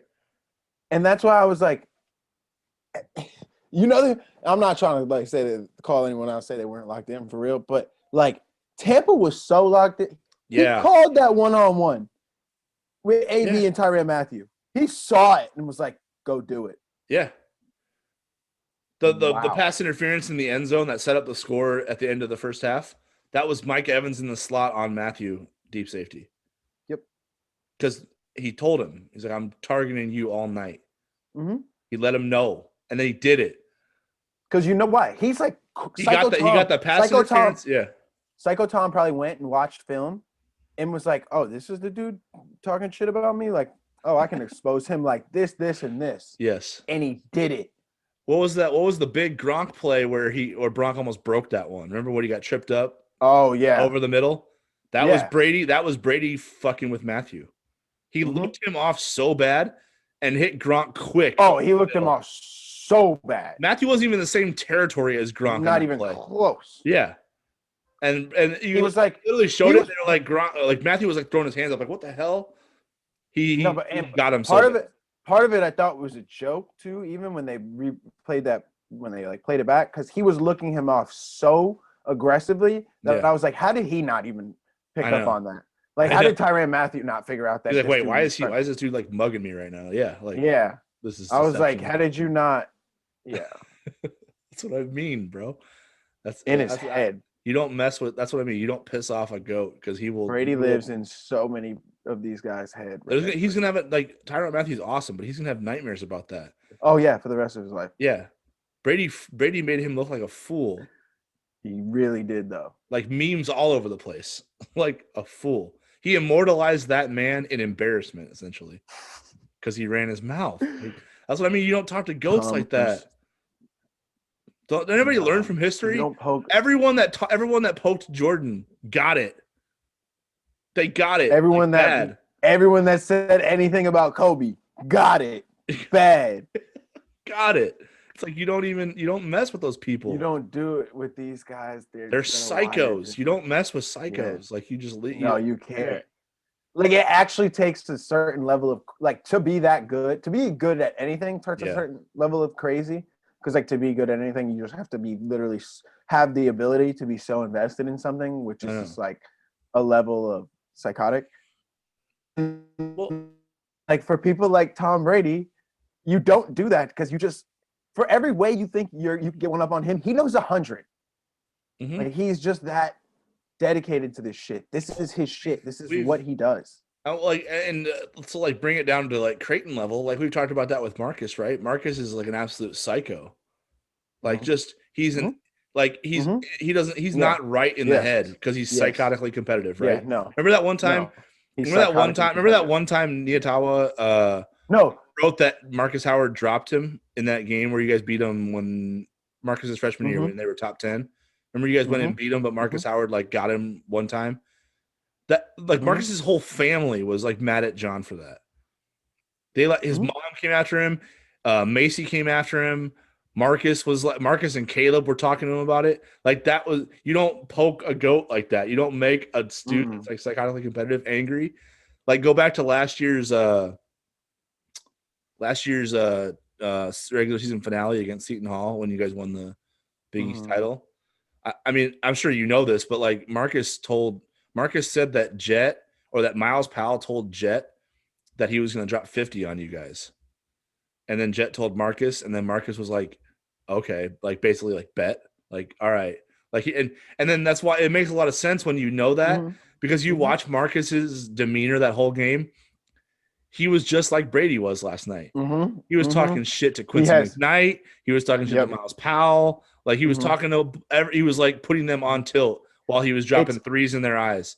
You don't mess with dudes and like that because they go you to a don't mess with dudes level. like that. They go to a level you're not prepared to go to. Marcus has this whole like, and it's a great comparison, right, to Tom because like how I'm saying it's that aura, that it factor, like where you see a dude in his element and like he could be looking at you, he could be looking at the ball, he could be focused on whatever it is, but you can just tell from the look in his eyes or the way he's been walking around the court all day that it's like he's got a plan in his head about how this shit's all about to go down. He's gonna like, and you know he's like super locked in to the point where like, because that like he's not talking the dude's not talking Marcus, I'm saying specific, is not talking about anything else besides the task at hand, but it's like he's calculated with it. Like he's like he has that factor of guys like want to be like around because you just know if you do everything you're supposed to do, this dude can take you Yeah. there too. Like this Yes. dude's gonna do like there's that trust factor, there's that it's all there. So yeah, I just think that there you got to be crazy to like get it done and like because the crazy thing is people think like how he even shoots after games, right? And he's like always putting up shots in like empty arenas and all that. Like people are like, oh, it's such dedication. It's like, no, he's so psycho, man. Like he feels like that's what he has to be doing. Yeah. He's not doing that just to do it.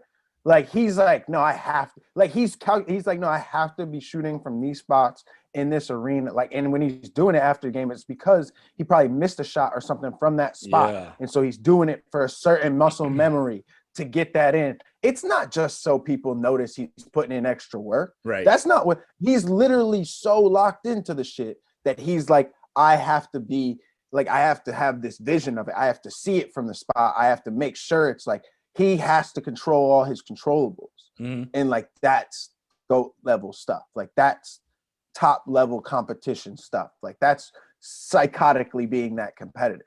But that's what separates dudes from being Exactly. great and leaders and good players. Like right. 100%.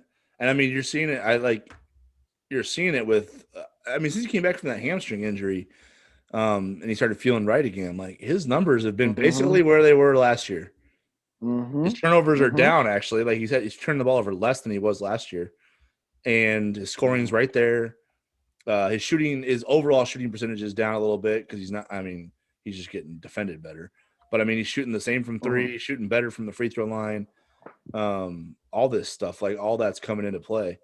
And he's kind of hitting his stride a little bit that he had last year, that second half of the year when you guys were like really making your run and looking good. And so like I kind of think he's getting into that mode a little bit. He's very cognizant. It was like what we just watched with Brady, right? They were 7-5 middle of the year, and we were joking like he's still kind of like stretching through the Washington game and like let me know when Breeze is here and all that stuff like that. Basically, like Marcus has kind of like been building for March essentially. You know what I mean? Like his body wasn't right at the which jump. he should. Yeah, like that's all he cares about. He wants to win. He doesn't want to win Big East Player of the Year. Like I'm sure he would take it, but like that's not his goal to win Big East Player of the Year. Not why he went to Creighton. Yeah, like he wants to win a Not national why he freaking stayed at championship. Creighton. Yes. Yeah, we asked him last year, like just about we were asking him about his mentality, and I was like, what would satisfy your mind? Like what's the end game for you? Like what puts this monster that like is constantly like burning at the like both ends, like what puts that monster to rest? Like what's satisfied? What satisfies that? He's like, when we win it all, man, the whole thing.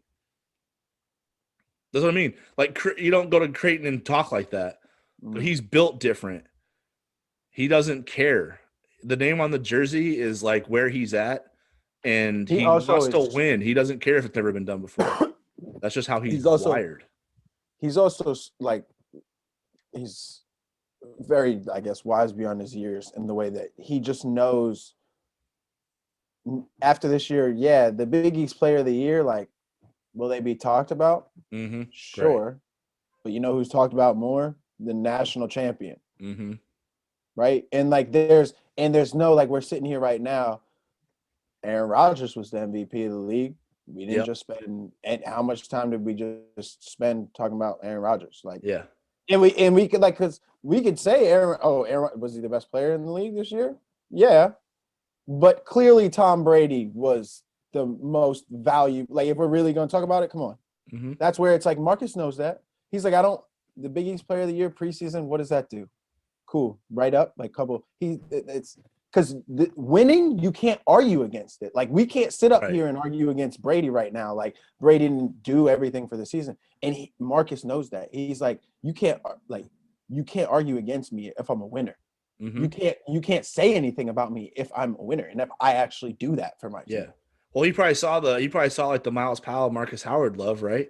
Who Mm-hmm. who was I mean, uh, Howard was the player of the year in the league the year Mm-hmm. before, and then Powell Mm-hmm. was preseason player of the year last year, and he won the player of the year at the end of the year. Mm-hmm. But uh, Marcus and Ty were 4-0 Mm-hmm. against those dudes. Ty got put in the league. Mm-hmm. You know what I mean? That's like Mm-hmm. the awards in college, like the individual ones, like all those accolades. That's just noise to those Mm-hmm. guys. Mm-hmm. The Well, edge I think the edge they a really bring good. is like the edge they bring is like they just want to win.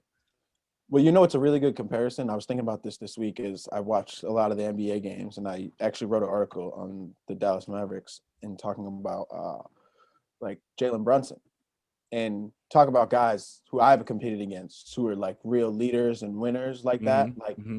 Jalen Brunson was a lot like that. You could just tell, like a lot like Marcus, when that dude stepped on the court, he was in control. Like he was the quarterback for the basketball team, so to speak, right? Yeah.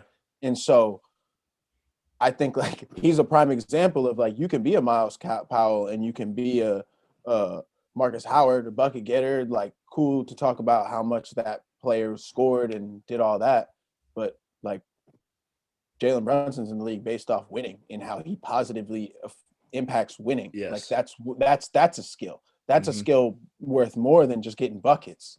Like, and I think we've even hit on that now that we're like from when we were talking about Brady versus Mahomes. Like, it's like stack Marcus up against anybody else, but I think he has that it factor of like I I want to win more than that guy. I don't care if Yeah. he's more talented. I want to Look win at more than him. look at Fred VanVleet. He just dropped like 54 the other day, right? Yeah, Fred VanVleet yeah, wasn't yeah. he wasn't like the best player in college basketball ever. But what did Wichita State do when Fred VanVleet was their point guard? Final Four, undefeated regular season. One. He won. Yeah, He won. yeah. You know what I mean? One. Like winners, winners, winners. That's what matters to these dudes. Winners win. They're wired to do one thing. Like Winners win. forget my stat sheet, forget my accolades. Did I win? Forget all of that. Yeah, and And that's that's like why what. it's like And you're watching Creighton. You're I watching think Creighton now. You're watching Creighton now, and like, uh, we get questions constantly after every single game, and I understand where they're coming from because you're trying to assess like where a team's mhm, ceiling is, what their floor is. yeah. You're going performance by performance, and whether it was up to standards or whatnot. And so I get it, but there's like a lot of moving parts to this. You know, playing in a pandemic, getting everybody's best shot, not having guys totally right physically. But Creighton, at the same time, you look at this, and it might not look the same as it looked last year, but they're 14-5 through 19 games. Do you remember what your record was last year through 19 games? I want to say maybe we lost. I Yeah, don't remember. just try to think. Yeah, you were 14-5, same record. There we go. Creighton this year they're 10-4 through 14 Big East games. You know what their record was last year when they won the Big East title and the number one overall seed in the Big East tournament through Mhm. 14 games? What do you think your Same. record was? Yeah, Same. dead ass the same. So yeah, this year's team, everybody's kind of like thinks they're on shaky ground or their ceiling isn't as high and they're not playing very well right now. They have the identical record at these same checkpoints as last year's team did. So you know what I mean? It's all that matters is dubs. They don't. I They think know. it's They know it hard. doesn't look the same. They know they're not running out there like playing Showtime Lakers basketball and like running teams out of the area code. Essentially, they get it, Mhm. but that doesn't matter at the end of the day to them.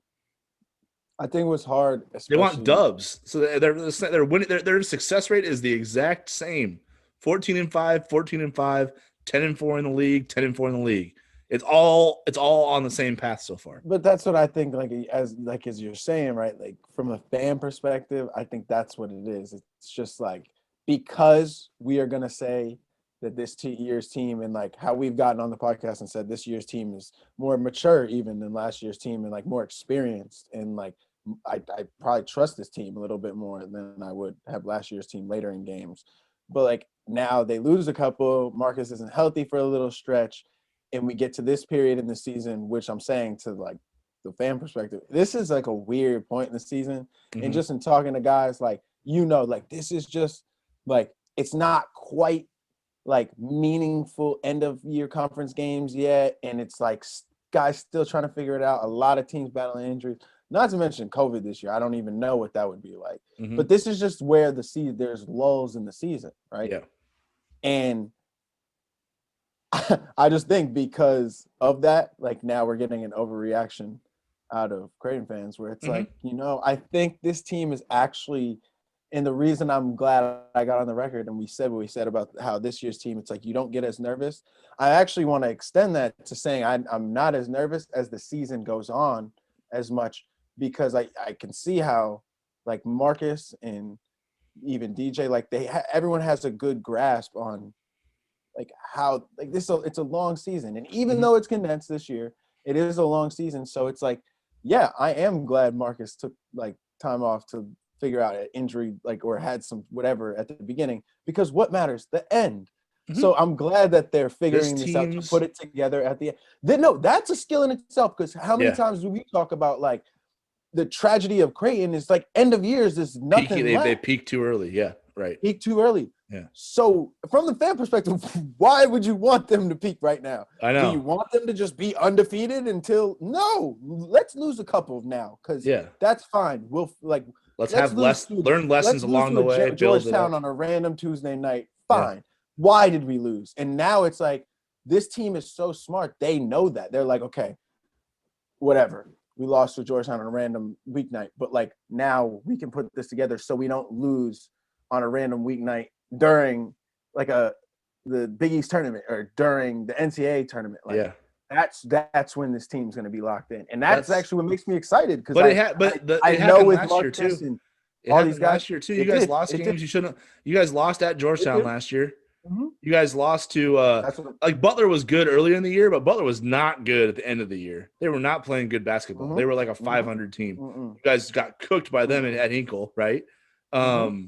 St. John's wasn't very good last year. They weren't like a NCAA tournament team, and you got rolled by them. Like towards the end of the year, you got beat by them, and then you still came back and beat Georgetown and cooked and beat Seton Hall.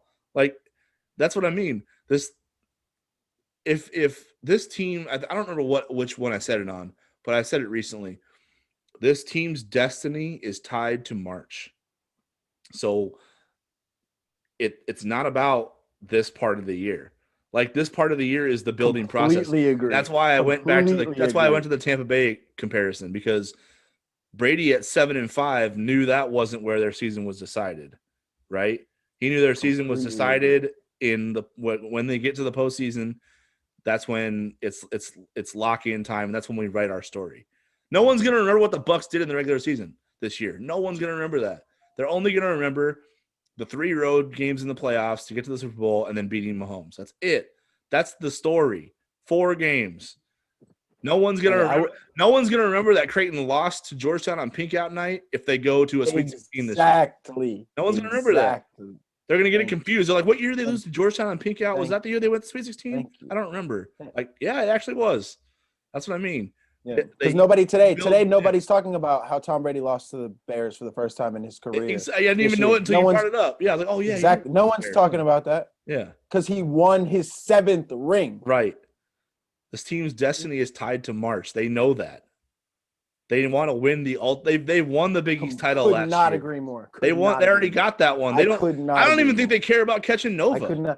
I agree. Even in the I don't way, even think they care so about it. funny. I think they don't care about winning the Big East title this year. I I'm, really don't I'm, think they care about that. I agree. I agree, and I'm glad you brought this up. And the reason I think I agree with you the most is like in hearing Mitch, especially talk about leaders, right? Mitch, who's probably captain of the team, like and all that. Yeah. He in the interviews, right? Like, and they talk about like, because I'm just talking about the Fox Sports features, even like pre-games and stuff, right? They'll have them down and they'll be talking to them and they'll say things like, like what's the goal for this year and all that. And then the one that comes up all the time where DJ's like, I think we can be better, right?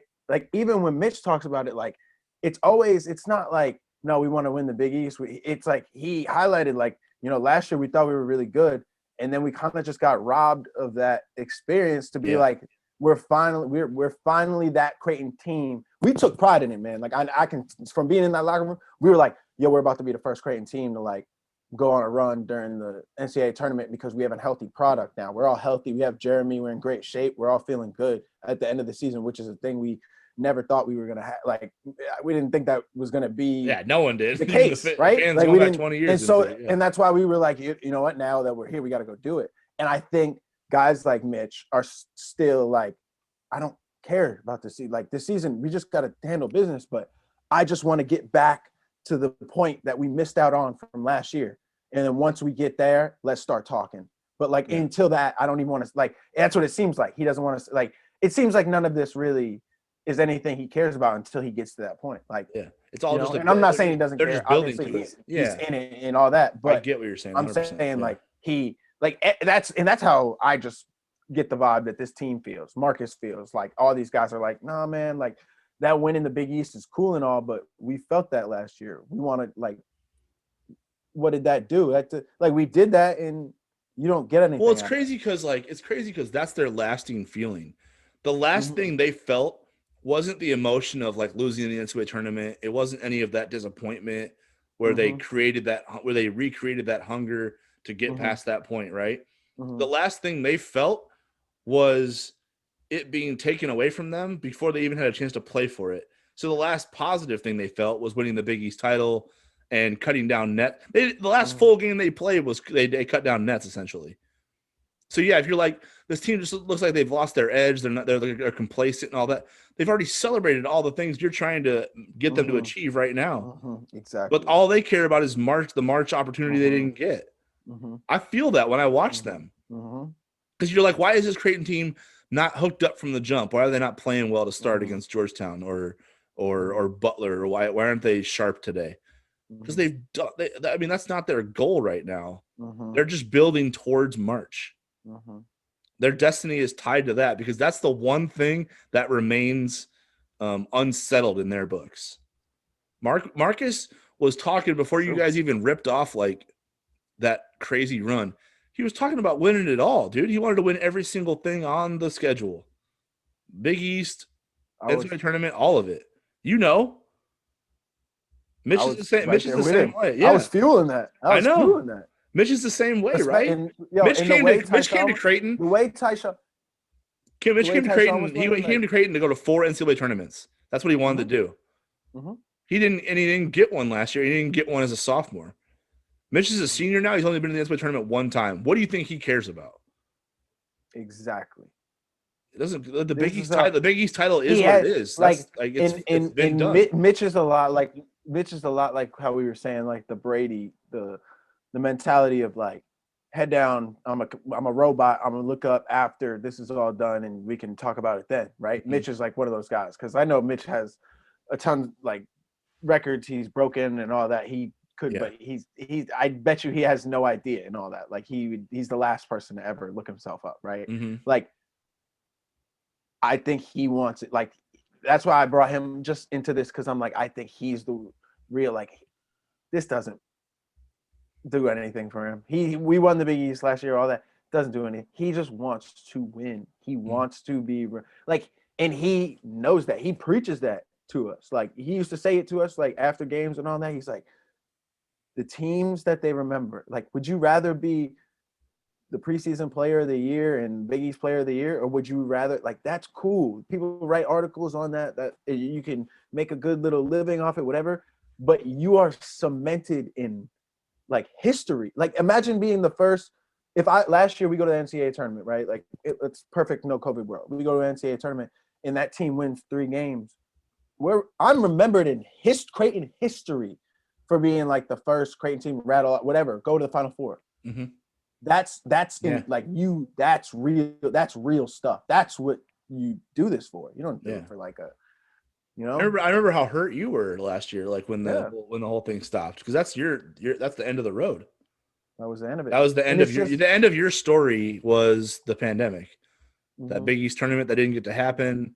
The NCAA tournament that didn't get to happen. Remember, you were getting wide-eyed thinking about that, like, oh man, we're good enough to rip off a run here and like etch our names. It was about this and etch our names into history, and we didn't get the chance.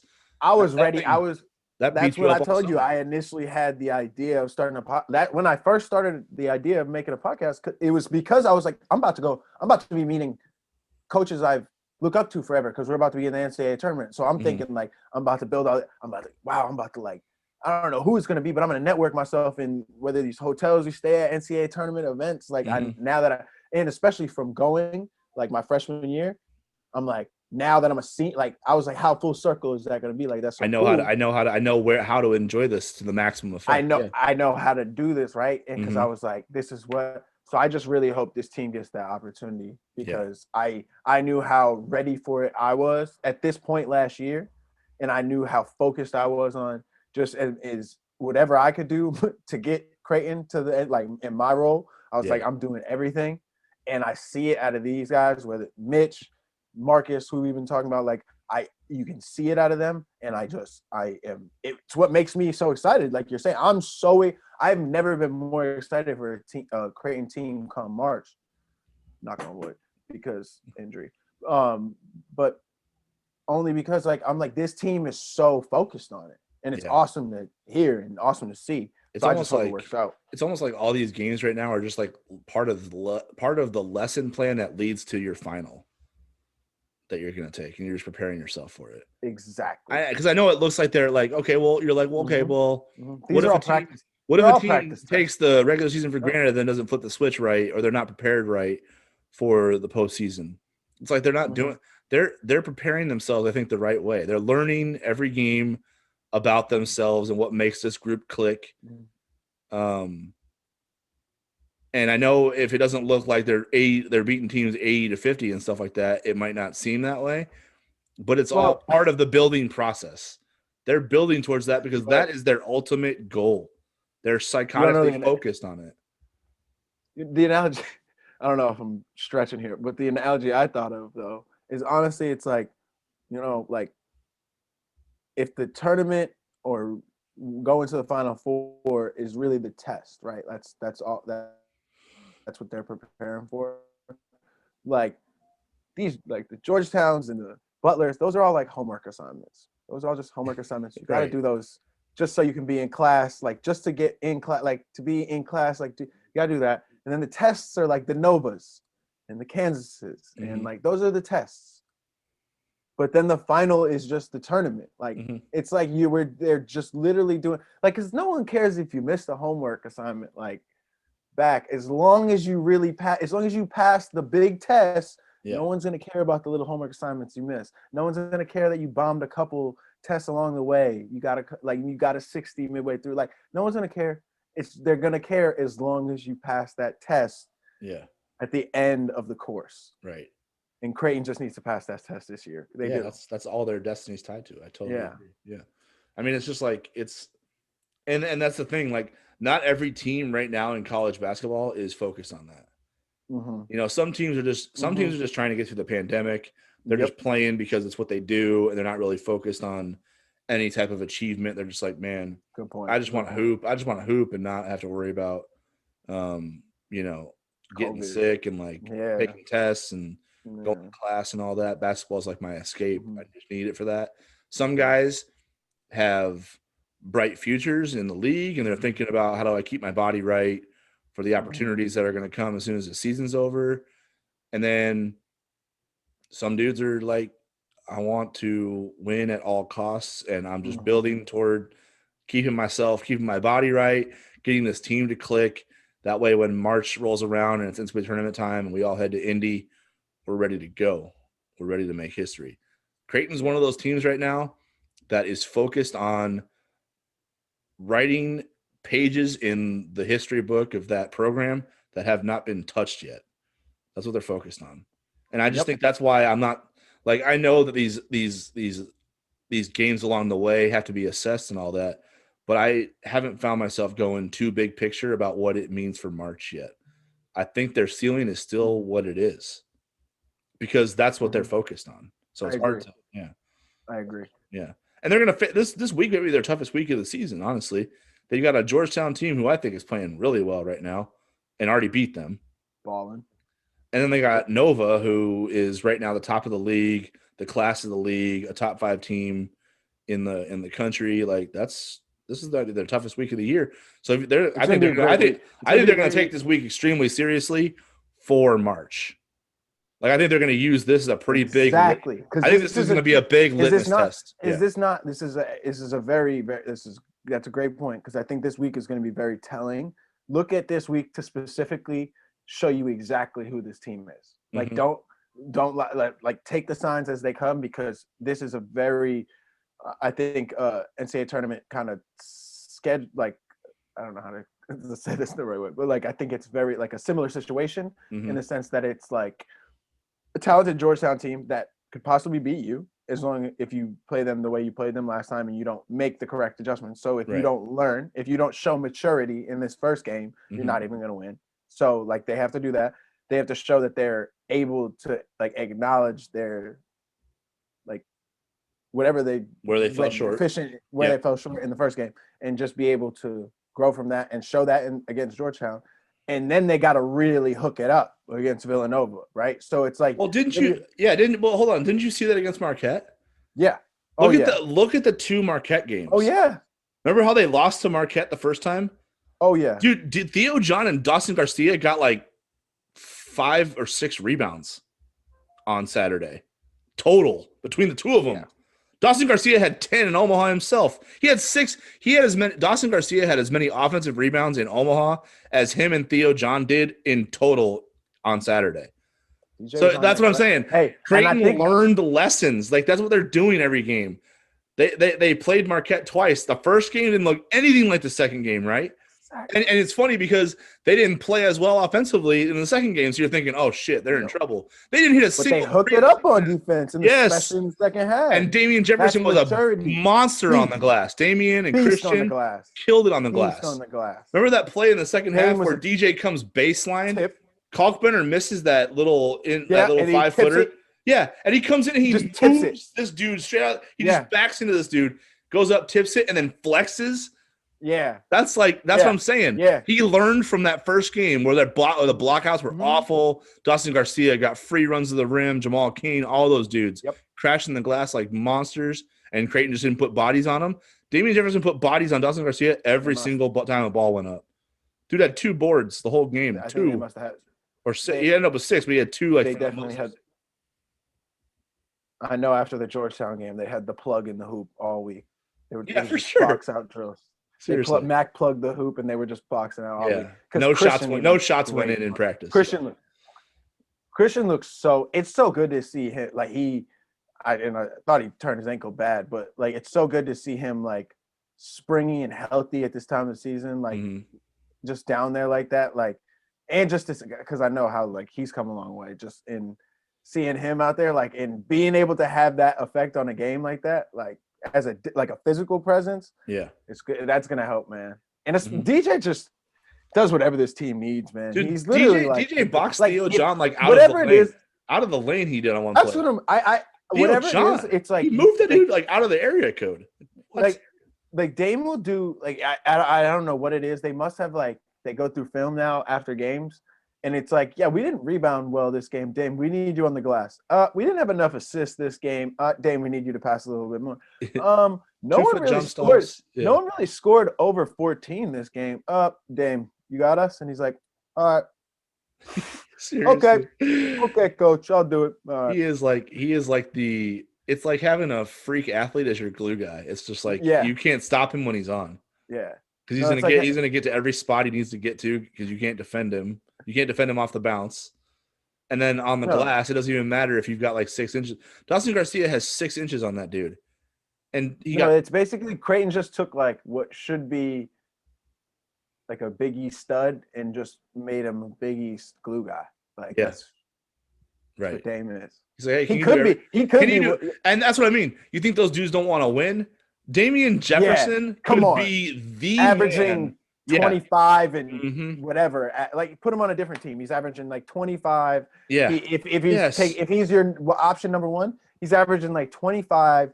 He's getting you like 8 boards. He's giving you 5. Like but he wants to win. He wants to win. Creighton's the coaches are like, hey, we need you to do this if we want to win. Do you want to win? He's like, yeah, I want to win. He's like, absolutely. He's like, actually what I care about the most. Yeah. Right. 100%. So I totally agree. So like, yeah, that's what I mean. All these things this week is a huge litmus test. One, they get Villanova for the first time, and that's like an elite team. And then they get Georgetown, who just beat them. So you get to kind of see what they learned from game 1 to game 2. Because and then the Marquette game, I think, they only won by 3. Marquette had a chance to tie. Like, yeah, Marquette didn't really have a chance to tie because they put Sharif in the game. They said, hey, if they hit a 3, we're going to go into overtime. He's like, oh, shit, well, I better not let them do that. And he literally shut DJ Carton's water off. The dude passed the ball. He's like, I can't get a shot off right now. I'm red hot. This sucks. Yeah, damn it. DJ Carton did not want to pass the ball on that possession, but Sharif made him give it up because he's like, I can't. This dude's all over me. I'm overwhelmed. Right now. I loved it. I knew the second Sharif checked in, I was like, oh, we good. We good? I was like, no way they score. It has to gonna be it's gonna take some miraculous stuff for them to blow this one. I was like, Sharif's in, like he's energized. And when I saw him and Twang get hype after, I was like, oh yeah, it's over. I was like, I knew that. I knew he was shutting that down. I mean, go get a stop, Sharif, and then it's like, oh, you just turned on like a little. Marcus was locked down on defense in like he was, because when DJ gave it up, then Marcus had to shut down Kobe. He made Kobe shoot like a fadeaway, off balance, one-legged brick. Yeah. Yeah. If that thing went in, that wasn't on Marcus. Marcus was all over that dude. So yeah, that's what I mean. Like that was a championship level stop right there. That's gonna move you on in March, that possession, because you can look back on that and you go, all right, it's a 1 possession game. They got the ball. How do we prevent this thing from going against us? And they did. They took Marquette had their top 2 options with the ball. It started with DJ Carton, who was red hot at that point and had already banged a couple of big threes. Sharif made him pass it because he couldn't even handle it. Sharif was all over him. And then Kobe McEwen's like, all right, I got you. He comes in to save the day, and Marcus is all over that dude too. And he can't get free, and he has to like fall away and like just chuck it up and hope for the best. That's a stop. Creighton won by 3, and they should have won by 20 or something, whatever. Forget all that garbage. That's a stop that moves you on in March, because when it comes down to a 1 possession game in March and you got to do that again, you already know how because you've done it before. Facts. And that's what I mean. They're all these things right now. They're building toward it all. That all this stuff, like it's all processing. They're all remember we said compiling data. That's what Brady's doing right now. Yep. He's just trying to figure out ways to get it done. Just putting it in the database. Yeah, Creighton's trying to simulate every possible scenario. They can blow your doors off. They already did Seton Hall. They did to St. John's. They've blown people's doors off already. We need to figure out how to come back from a 16-point deficit when the other team's red hot. Oh shit, done that already too. Seton Hall was cooking. That was an L served up on a silver platter. Here you go, Creighton. Just embrace it. You didn't have it wasn't your day today. They're like, oh fuck that. We're gonna switch things up on defense. We're gonna throw you out of whack, and then Mitch and Marcus are gonna hit some baller shots. Oh, and then look what happened. We won. Oops, sorry, Seton Hall. You can hold that L you just tried to give us. It's true. I mean? They're just learning different ways to get it done. UConn up double digits on the road, then down most of the second half. Book night going for 40. Creighton won that game. You know what I'm saying? I forgot about that. That's what I'm saying. Book night going for 40 at home. They won that game in overtime. Who hit the game-winning or the buzzer-beating shot to tie it? Damian Jefferson. Who knows now that he can take a buzzer-beating shot to tie a game? Damian Jefferson. All this stuff is about compiling data. They're just learning how to get it done in every scenario. So that way when March rolls around, they are not shook by anything. Like look at all the ways they've won games. Spot on. There isn't Spot anything on. they haven't seen yet. Spot on. Because why wouldn't you want a team to win in as many ways as possible? Yeah. So that come March, then why would you get nervous? Like, why would that team have any? What would ever shake you up? We've won in every kind of way, and We've even when we didn't, we learned from it. Marquette, so that we could improve. And 100%. So true. So true. So I'm excited. Yeah, that was a good week. Good little ramble. So we'll see how that goes. We'll see if we sound smart or not. But yeah, I really.